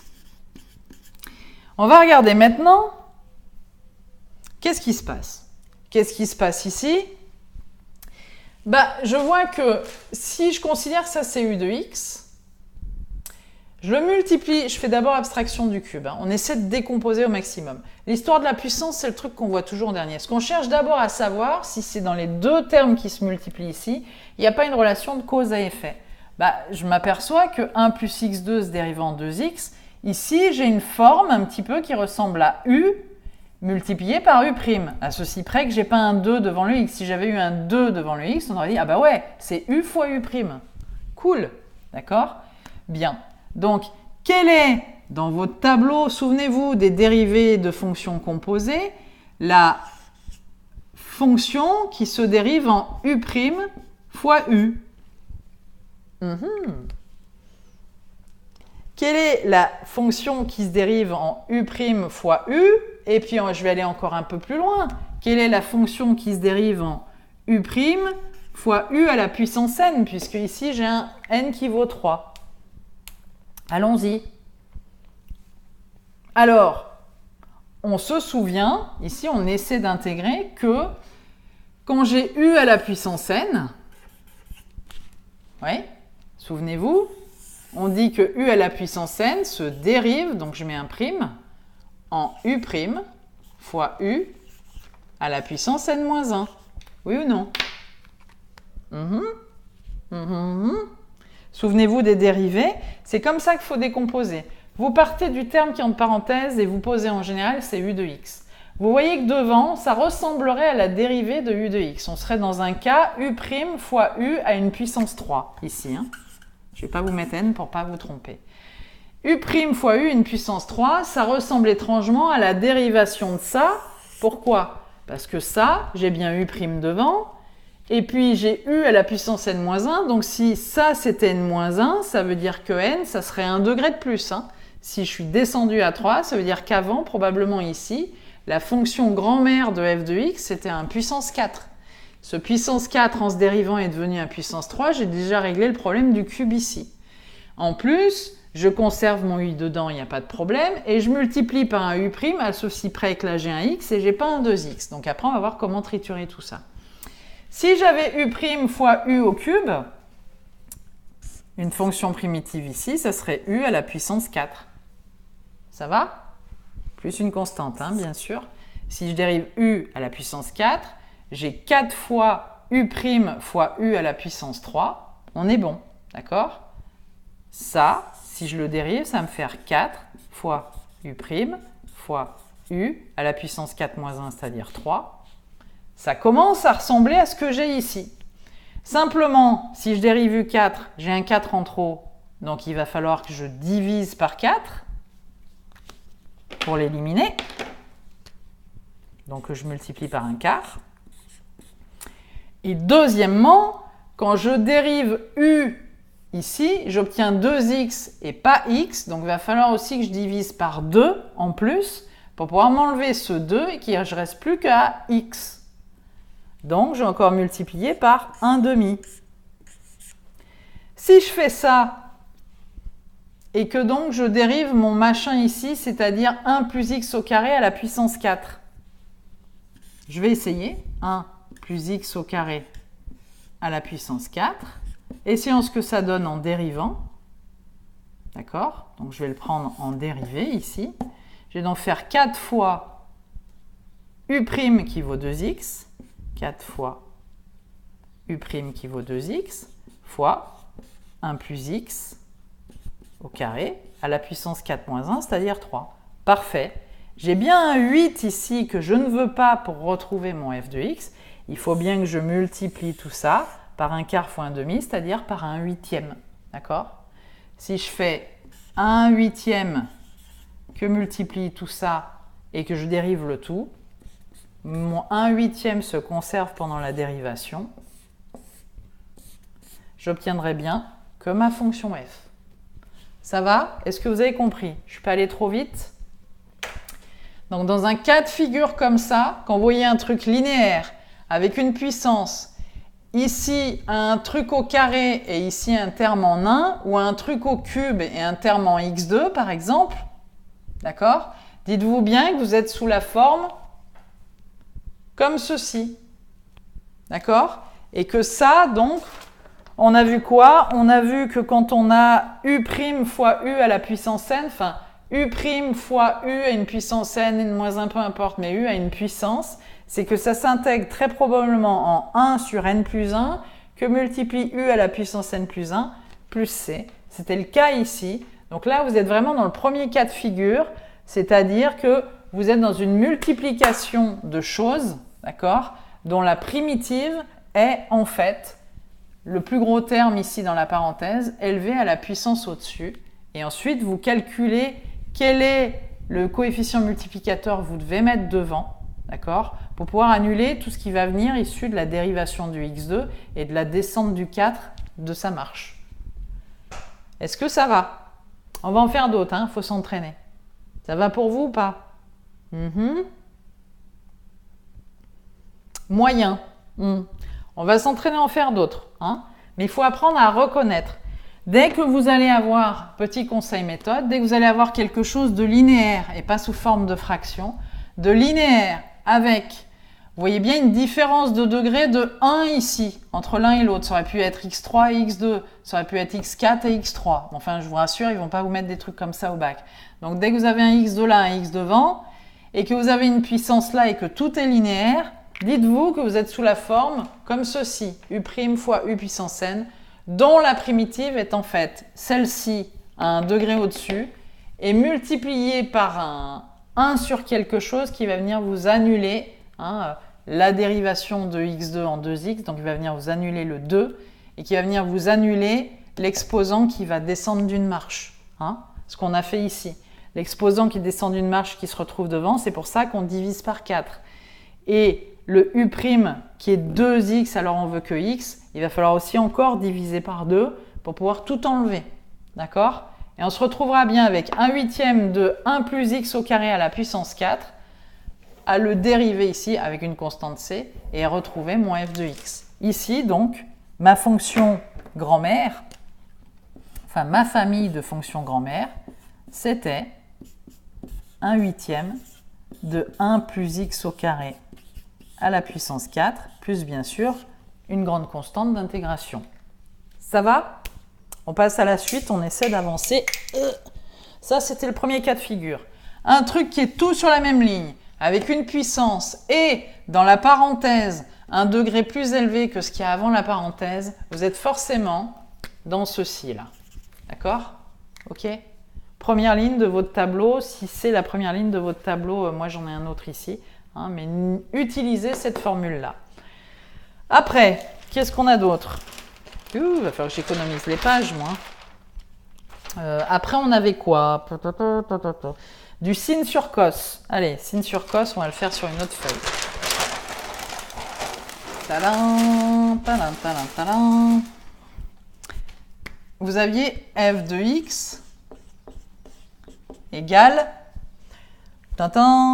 sin sur cos carré. Sinus de x sur cos carré de x. On est bien d'accord que quand on regarde cette fonction maman, j'ai cherché sa fonction grand-mère, c'est ça qu'on me demande dans l'exercice, je suis sur deux choses qui sont intimement imbriquées, liées l'une à l'autre par la dérivation. Je sais que le sin se dérive en cos et que le cos se dérive en moins sin. Alors, puisqu'elles sont étroitement liées d'un point de vue de la dérivation, on a ici une fraction et on a une fraction avec quelque chose qu'on pourrait estimer être, par exemple ici, je ne sais pas moi, une forme dérivée et ici une fonction d'origine élevée au carré. D'accord? On va essayer de chercher finalement, peu importe, mais il faut qu'on trouve des indices. Mon indice, ça va être de dire, mettons que celle-ci, ça soit la dérivée, la u', et que celle-ci, ça soit la u. D'accord? Peu importe, où j'aurais pu dire celle-ci, c'est la u', j'aurais pu prendre le raisonnement à l'inverse. Ici, j'aurais pu avoir, en fait, celle-là, c'est la u', pourquoi pas? Et celle-ci, c'est la u, je m'en fous. Peu importe dans quel sens je le prends. Mais après, je prends mon tableau des composés, en fait, des fonctions composées et mes primitives de fonctions composées. Qu'est-ce que je trouve qui ressemble à une forme fractionnaire avec quelque part une dérivée et quelque part la fonction u? J'en trouve une tout de suite qui me vient à l'esprit. J'ai u' sur u ou j'ai u' sur u carré. J'en vois deux dans mon tableau. J'en vois deux. Pour ma fonction f est de type u' sur u ou qu'elle est aussi de type u' sur u carré. Bien. Déjà, j'ai fait ma sélection. Je sais que je ne trouve aucune forme comme ça. Ça, déjà, c'est pas bon. F est plutôt de la forme u' sur u ou u' sur u carré. Quand je regarde sa tête, sa tronche, excusez-moi, à votre avis, c'est u' sur u ou u' sur u carré, ça? J'attends. Liquide vitre, j'attends. Ok, parfait. Donc j'ai Julien qui me dit, qui est arrivé en cours de route, coucou. J'ai Julien qui me dit, Younes aussi, parfait. J'ai Julien et Younes qui me disent, c'est la deuxième en rouge, u' sur u carré. Effectivement, je vois bien que j'ai un carré ici. Et bien voilà, j'ai identifié ma fonction f, c'est u' sur u carré. Or, u' sur u carré, sa primitive, f est de la forme, donc ici vous rédigerez f de x est de la forme, je n'ai pas laissé assez de place, u' sur u carré, d'accord? Avec u de x, u carré, c'est cos de x. Ça va? Ça marche? Donc, U' de x, c'est moins sin de x. Ça va? Effectivement, j'ai bien un signe. Donc, bon, là, il y a un moins qui apparaît. Il va donc falloir triturer un peu avec un signe moins pour retrouver tout ça. Ben, parfait. Donc, maintenant, on a presque tout fait. Il n'y a pas de souci. On a presque tout fait. On va donc dire qu'une primitive de U' sur U2, c'est quoi qu'on vous dit? C'est moins U sur C, moins 1 sur U sur C. D'accord?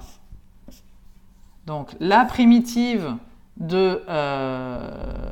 donc, une primitive, pardon, de U' sur U2, ça serait moins 1 sur U plus C. Ben, je vais donc appliquer mon truc. La primitive, ça serait moins 1 sur U plus C. Ben, je n'ai pas de souci avec ça particulier. Par contre, on est bien d'accord ici qu'en haut, j'ai sinus de x et j'ai pas moins sinus de x. D'accord? Ça veut dire que finalement, ma fonction u de x ne serait pas cos de x, mais moins cos de x. Pourquoi? Parce que si je fais moins cos de x dérivé, je vais trouver moins sinus de x, j'obtiendrai bien plus sinus de x. Donc, on est bon. Ça va. Donc, qu'est-ce que je vais faire ici? Non, je ne vais rien faire du tout, parce que c'est bon, en fait, ce que j'ai dit. Si j'ai moins 1 sur U plus C, alors allons-y. Si j'ai moins 1 sur U plus C, ça va me faire moins 1 sur cos de x plus C. F de x ici, ça serait donc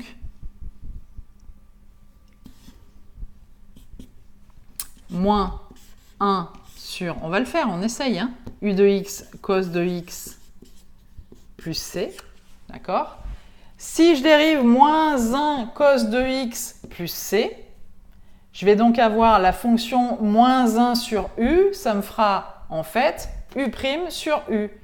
Je vais dériver donc cos de x, ça va me faire sinus, moins sinus, mais moins sinus avec le moins devant, ça me fera moyen sinus. Et cosinus en bas va être monté au carré, j'aurai bien sinus sur cosinus au carré, si je dérive dans ce sens-là. Ok? Ça va? Est-ce que ça va pour vous? On est bien d'accord que je mets moins devant mon 1 sur U, parce que quand je vais dériver mon cos, ici, je vais donc avoir cos, ça fait moins sin. Ça va?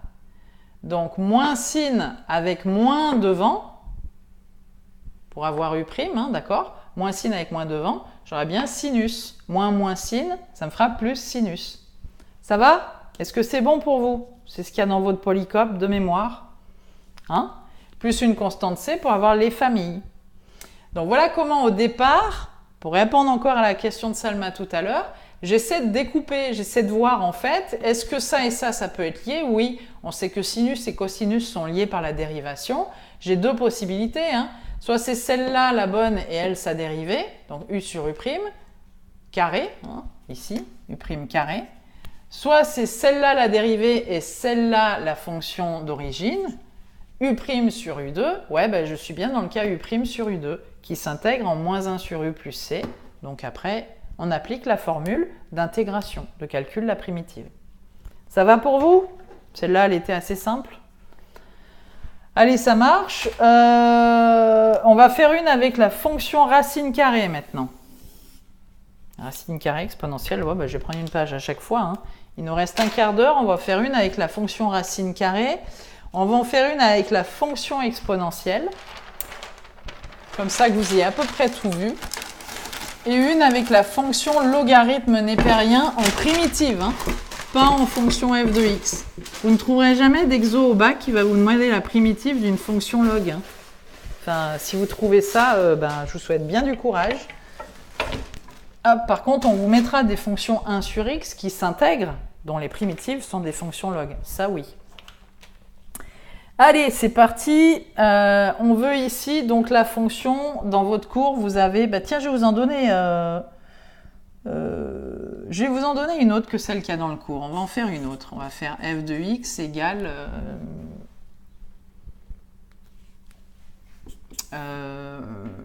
allez, hop, 10 sur racine de 1 plus x2. Allez, ça change un peu de celle du polycope. Je vous mets une fonction racine, d'accord? Alors, une fonction racine. Bon, eh ben c'est parti. Ici, je regarde ma fonction f. J'ai en fait quoi? Elle peut se décomposer en 10, un coefficient k, qui va donc se conserver quand je vais chercher la primitive, quand je vais intégrer 10 fois 1 sur racine de 1 plus x2. Je vous ai dit tout à l'heure, Salma, c'est pas que j'insiste sur toi, Salma, mais j'établis un dialogue avec toi puisque tu m'as posé la question. Les autres me disent « ouais, c'est bon, ok ». Parfois, ils me posent aussi des questions, quoique là, rarement. Hein. Ici, je cherche à décomposer. Je sépare le 10, je vais m'en foutre du 10, je considère que c'est un coefficient k. Donc ce k-là, il va se conserver et dans le sens montant pour intégrer et dans le sens montant pour descendant pour dériver. Et ici, je me retrouve avec un 1 sur racine de 1 plus x2. Je vous ai dit tout à l'heure, vous prenez le gros bloc, là, 1 plus x2, vous allez considérer que ça, c'est une fonction u. Ouais? Bon, vous retrouvez en fait avec une fonction f de x qui est de la forme, d'accord? En fait, k que multiplie 1 sur racine de u. Ouais? Ça va? Pardon, j'ai oublié ça. Sinon, ça ne va pas marcher. J'ai oublié un truc. Hein. Voilà, c'est 10x. Ça va mieux aller comme ça. Autant pour moi. C'est 10 que multiplie x, ici, sur... Sinon, ça ne marchera pas, mon exemple. Hein. Donc, je peux considérer que c'est mon coefficient k 10 que multiplie x sur racine de u. Or, ici, si je dérivais u, je prends... Donc ça, je vous le cache. Je dis soit u de x, qui est 1 plus x2. Sa dérivée u', ça serait... Je vous écoute. Le plus rapide. Younes, il est à fond. 2x, très bien Younes. 2x. Ça va. U' égale 2x. Je m'aperçois qu'ici, je n'ai pas 2x, mais j'ai x. Mais donc, j'ai quelque chose de la forme k fois u', c'est-à-dire 2x, ici. Et imaginons que j'ai 2x sur racine de u. D'accord? U, c'est-à-dire je prends sa dérivée divisée par racine de u. K fois u' sur racine de u. Le 2, on s'en occupera tout à l'heure. Ok? J'ai essayé de déterminer qu'est-ce que je peux avoir sous les yeux. J'ai un 10 dont je me fous, un coefficient k qui s'intégrera, lui, ce 10 apparaîtra. Et là, c'est de la forme u' sur u' x ou 2x à un coefficient de 2 près sur racine de u. Je cherche dans mon tableau qu'est-ce qui ressemble à u' sur racine de u. Ah ben voilà, u' sur racine de u, c'est 2 racines de u plus constante, dont on sait qu'une des primitives, enfin que les primitives, la famille de primitives f de x, pour ça là, ben c'est k fois 2 racines de u plus une constante. Et ben voilà, on a presque tout trouvé. C'est parti. C'est parti, c'est parti. Alors, f de x, c'est k fois 2 racines de u de x. Hein. Soyons rigoureux dans la notation. J'essaie d'abréger, mais bon. Vous avez bien compris qu'ici, il ne faut pas oublier u de x hein, sous la racine pour être rigoureusement un bon mathématicien. Et bien donc, on va essayer de le faire. On va dire que f de x, c'est k, c'est-à-dire mon 10, que multiplie 2 racines de 1 plus x2, plus une constante. Simplement, je vais vérifier qu'en dérivant, je retombe bien sur mes pattes. Pourquoi? Parce qu'on a dit ici qu'on a x et pas qu'on a 2x, u'. Hein. Si je dérive ça, je vais donc avoir u' 2x. Si je le dérivais, hein, j'aurais 10. On fait toujours des allers-retours. Que multiplie 2 racines de u, or racine de u, c'est 1 sur 2 racines de u. Mais comme j'ai un 2, je vais donc faire 1 sur 2 racines de 1 plus x2, que multiplie sa dérivée, d'accord, plus ma constante qui fera 0. Bien. 10 fois 2 fois 1 sur 2 racine 2, ça s'élimine. Je vais me retrouver à 10 fois 2x sur racine de 1 sur x2. Donc vous voyez bien, j'ai un facteur 2 en trop. Donc ici, dans mon intégration, il va falloir que je multiplie encore tout ça par 1/2 pour avoir un facteur 2 qui disparaît, celui-ci. Si je multiplie par 1/2, ce que je viens de faire là, en le dérivant, ça se conservera, ça va bien s'éliminer. J'aurai donc bien 10 fois x sur racine de 1 plus x2, ce que j'avais au départ. Donc là, il ne faut pas oublier, dans ma primitive, de multiplier par 1 sur x2 pour faire disparaître ce coefficient 2 que j'ai en dérivant 1 plus x2. Donc, ça fait 1/2 que multiplie 2, donc les 2 s'annulent. En fait, les primitives de ma fonction f sont 10 fois racine de 1 plus x2 plus c. D'accord? Ça va? Effectivement, quand je vais dériver ça, j'aurai 1 sur 2 racines de 1 plus x2 que multiplie 2x. Donc mon 2x et mon 2 sur 1 plus x2 vont s'enlever. D'accord? Et je me retrouverai bien à 10x, je me retrouverai bien à 10x sur racine de 1 plus x2. Voici donc ici les primitives de ma fonction f. Est-ce que vous avez compris? Donc je reprends toujours Manon, Salma, Anthony, Younes, Margot, qui est assez silencieuse, Margot, hein? Ouais. Julien aussi, il est un peu silencieux, mais c'est pas grave. Donc, je reviens sur ce que j'ai dit, je décompose. Ici, je vois bien que le 10, bon, autant que je l'extrais dès le départ, c'est un coefficient, il se conservera, on le retrouve à chaque fois. Et puis, je me retrouve avec quelque chose de la forme x sur racine de 1 plus x2.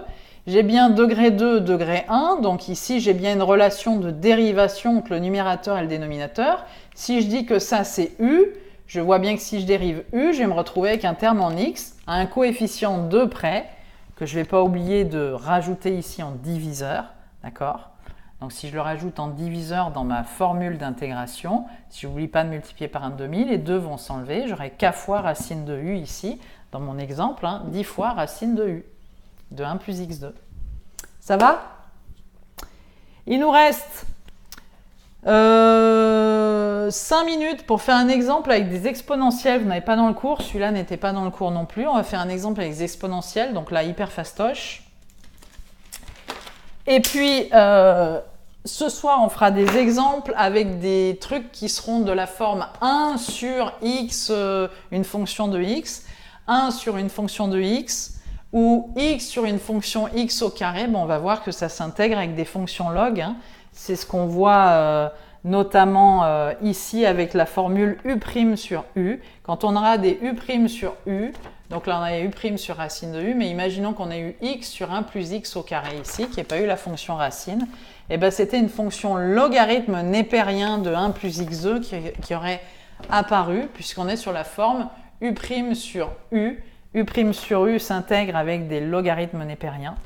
Donc on le fera. Là on va faire, on a fait avec les sinus, les cosinus, on a fait avec les u', donc ça c'est bon. On a fait avec les racines, c'est bon. On va faire avec les exponentielles, parce que c'est principalement, où tout tournera autour de ces principes d'intégration, hein. Les fonctions trigo, les fonctions puissance, les fonctions racines, les fonctions exponentielles. Et puis quand vous n'avez aucun de tout cela, vous avez forcément un truc de la forme u' sur u, et ça s'intègre sous la forme de ln de u plus une constante, hein. Là, on va faire les exponentielles. Je vous réserve le log pour ce soir, hein. Quoique si j'ai le temps. Allez, on va faire exponentielle. Donc, je vous prends un exemple d'exponentielle. Alors, exponentielle de u, u' de u. Donc, je vais prendre... Allez, j'aime bien le 10, on va recommencer. F' de x égale 10 exponentielle de... Allez, 3x. Ok?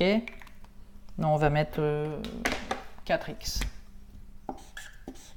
Allez, soyons sympas. Non, ça va pas à 4. 5x. Je les invente, comme ça m'oblige à réfléchir en même temps que vous. Ok? Donc ici, f de x est de la forme, ben on va chercher quelle forme, d'accord?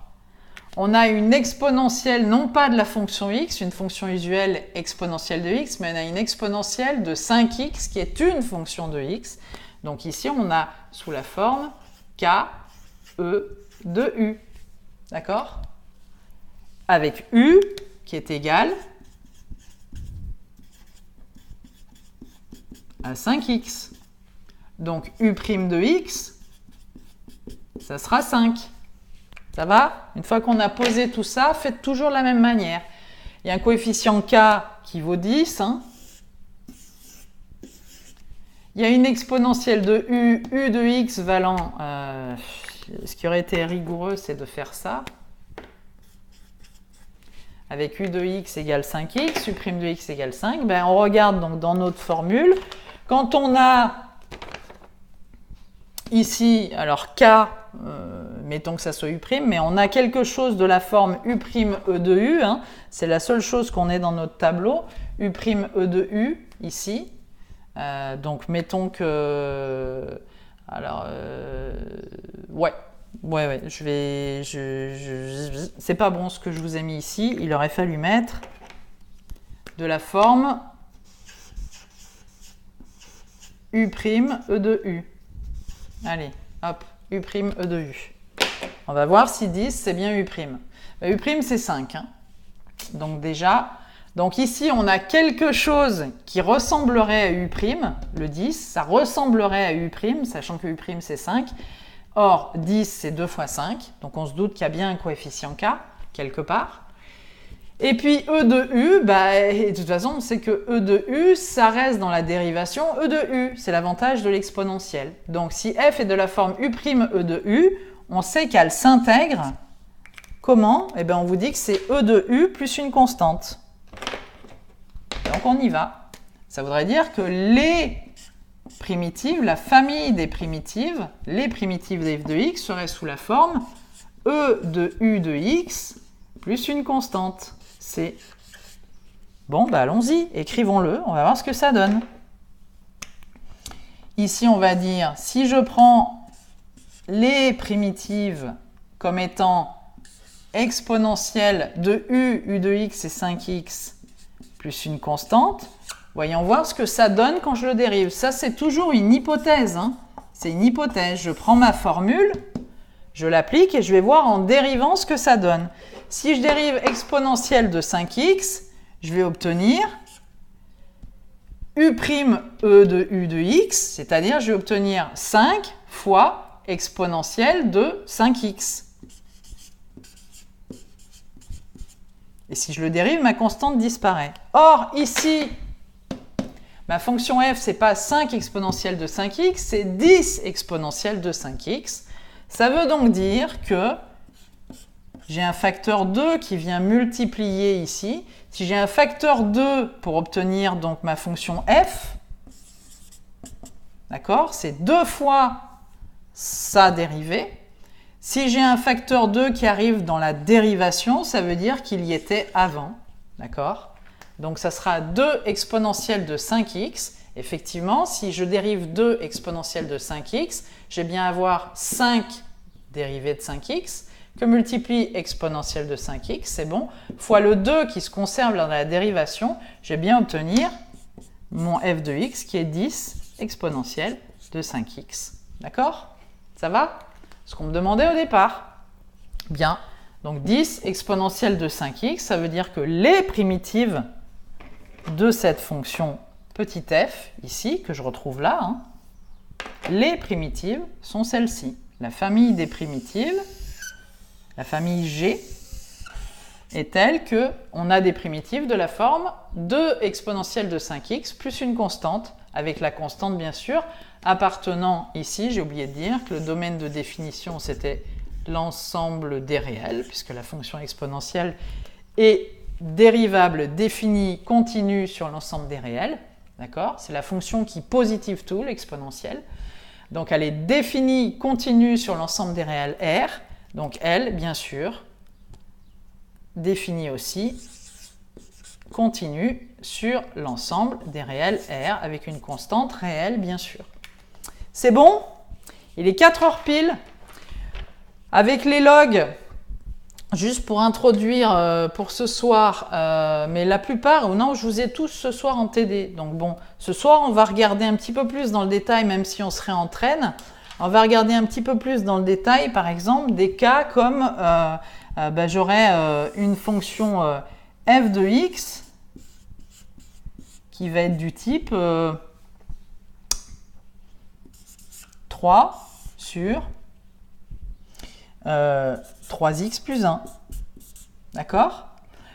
On va voir que si je considère toujours pareil, on découpe le numérateur et le numérateur. Si je découpe et que je considère que celle-ci, là, c'est ma fonction u.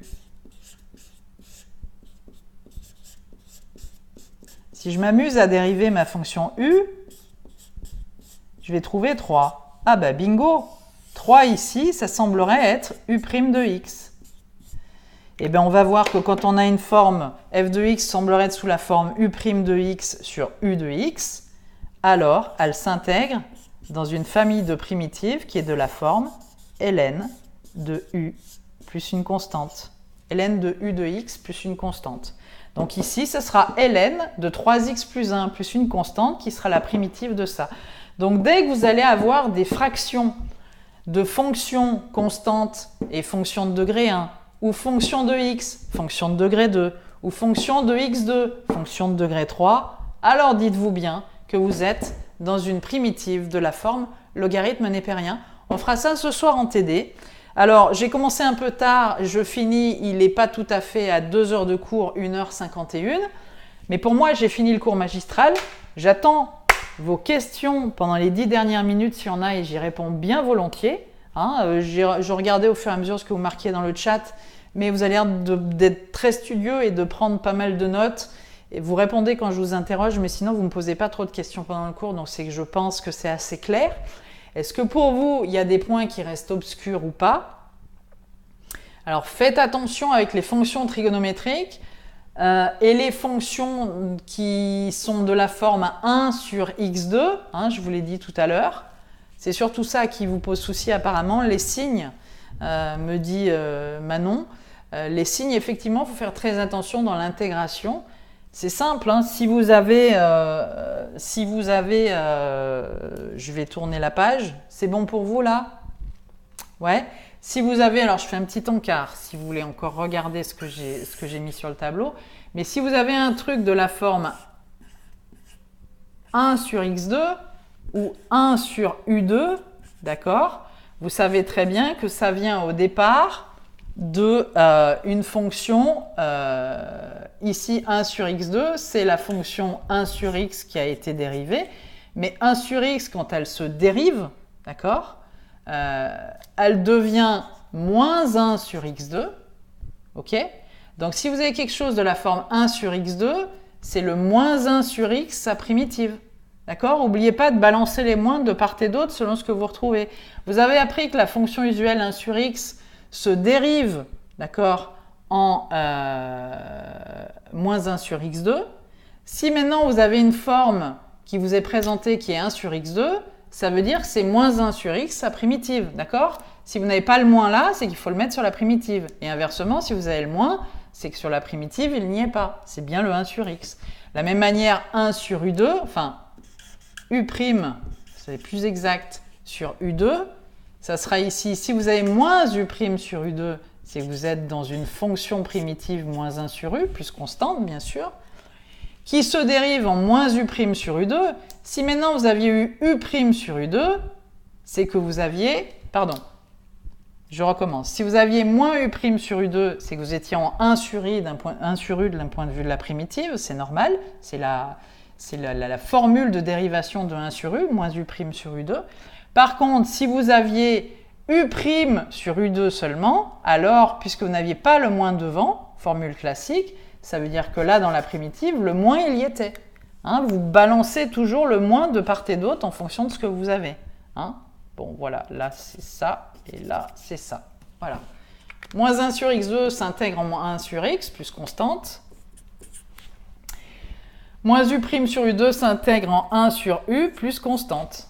Mais si les moins disparaissent, à ce moment-là, ils apparaissent chez la primitive. Hein. Pareil pour le sinus et le cosinus. Le sinus se dérive en cosinus, donc un cosinus s'intègre en sinus. Par contre, si vous avez un sinus ici, c'est que vous avez un moins cos en primitive. Parce que le cos se dérive en moins sin. Donc si le sin il est positif dans la fonction petit f, dans la colonne grand F, c'est moins cos que vous avez. Hein, parce que le cos se dérive en moins sin. Ça va? Ça répond à la question les signes, Manon? Ouais? Alors si ça répond à la question les signes, c'est bien. Salma, Younes, Anthony, Julien, Margot, je pense qu'elle m'a quitté en route. Oula, c'est quoi ça? Non, c'est un moucheron, c'est pas un moustique. Voilà, pour ceux qui n'étaient pas là aujourd'hui, je vous invite à voir le replay. Donc, est-ce que c'est bon pour vous? Oui? Pas d'autres questions? Tout est OK, me dit Younes. Vivement ce soir, me dit Manon. Oui, bah, vivement ce soir pour qu'on s'entraîne sur des cas un petit peu plus poussés. Si vous avez déjà téléchargé sur la plateforme les exercices que je vous ai préparés et que vous avez déjà commencé à vous entraîner, vous avez pu voir qu'il y a une difficulté croissante. Hein. On commence par du tranquille, un petit échauffement, puis après ça va crescendo. Bah, ce soir, on va faire plein de trucs comme ça pendant 1 heure. Je vais en choisir quelques-uns qui sont significatifs dans toute cette batterie d'exos. Et puis après, vous pouvez vous entraîner à les faire. Une fois que vous avez compris à faire ça en long, large, en travers, vous n'oubliez pas les coefficients qui se dérivent, qui s'intègrent, que vous n'oubliez pas de diviser par ce qui va venir en dérivation. Donc ça, vous avez tout dans les formules. Voilà. Découpez simplement votre truc. Découpez-le en morceaux. Enlevez ce qui n'est pas utile au départ. Enlevez le 10. Ici, on s'en fout. Essayez de voir ça. Bah, c'est exponentielle de U. Vous savez comment ça s'intègre. Ensuite, quand ça s'intègre, vous écrivez la formule d'intégration et vous voyez en dérivant ce que ça donne. En dérivant, ça vous donne ça, mais vous vouliez avoir 10, donc c'est qu'il y a un 2 qui était présent au départ dans la primitive. Hein. Découpez en morceaux, procédez par petites étapes. Petits pas pour aboutir à un grand pas. Ok? Bien, je vous dis à ce soir. De mémoire, celui-là, il est à 20h30. Hein. Donc à ce soir 20h30 pour la plupart d'entre vous. D'ici là, allez vous faire, je sais pas moi, un petit goûter, vous balader, téléphonez à un pote, regardez-vous un film, aérez-vous un peu, allez boire un coup. Moi je vais aller boire un coup, j'ai soif, il commence à faire chaud ici dans le sud. Allez boire un coup, grignotez un petit peu, en tout cas mangez bien. Ce soir après notre cours, vous entraînez encore une petite demi-heure si vous voulez à faire de la primitive. Après vous fermez tout, vous détendez, vous faites un bon dodo. Vous regardez de la philo, ce que vous voulez, mais en tout cas, vous ne triturez pas les neurones ce soir, essayez de vous reposer pendant ces derniers jours. Ce lundi, ça attaque, il faut être en forme. Allez, j'ai le téléphone qui sonne. On l'éteint, voilà. Je vous dis à ce soir. En attendant, reposez-vous, hein, rechargez les batteries. Voilà, c'est essentiel d'être en forme lundi hein, quand vous attaquez. Allez, ciao, ciao, à ce soir, 20h30 pour la plupart d'entre vous. S'il y en a d'autres que je n'ai plus, refresh. Voilà. Refresh. Je ne sais pas si vous m'entendez toujours. Est-ce que vous m'entendez toujours? Ça m'a juste coupé la chic là avant de vous laisser. Alors ça me frustre. Allez, allez, ça revient. Ça revient, ça revient. Ça fait coupe.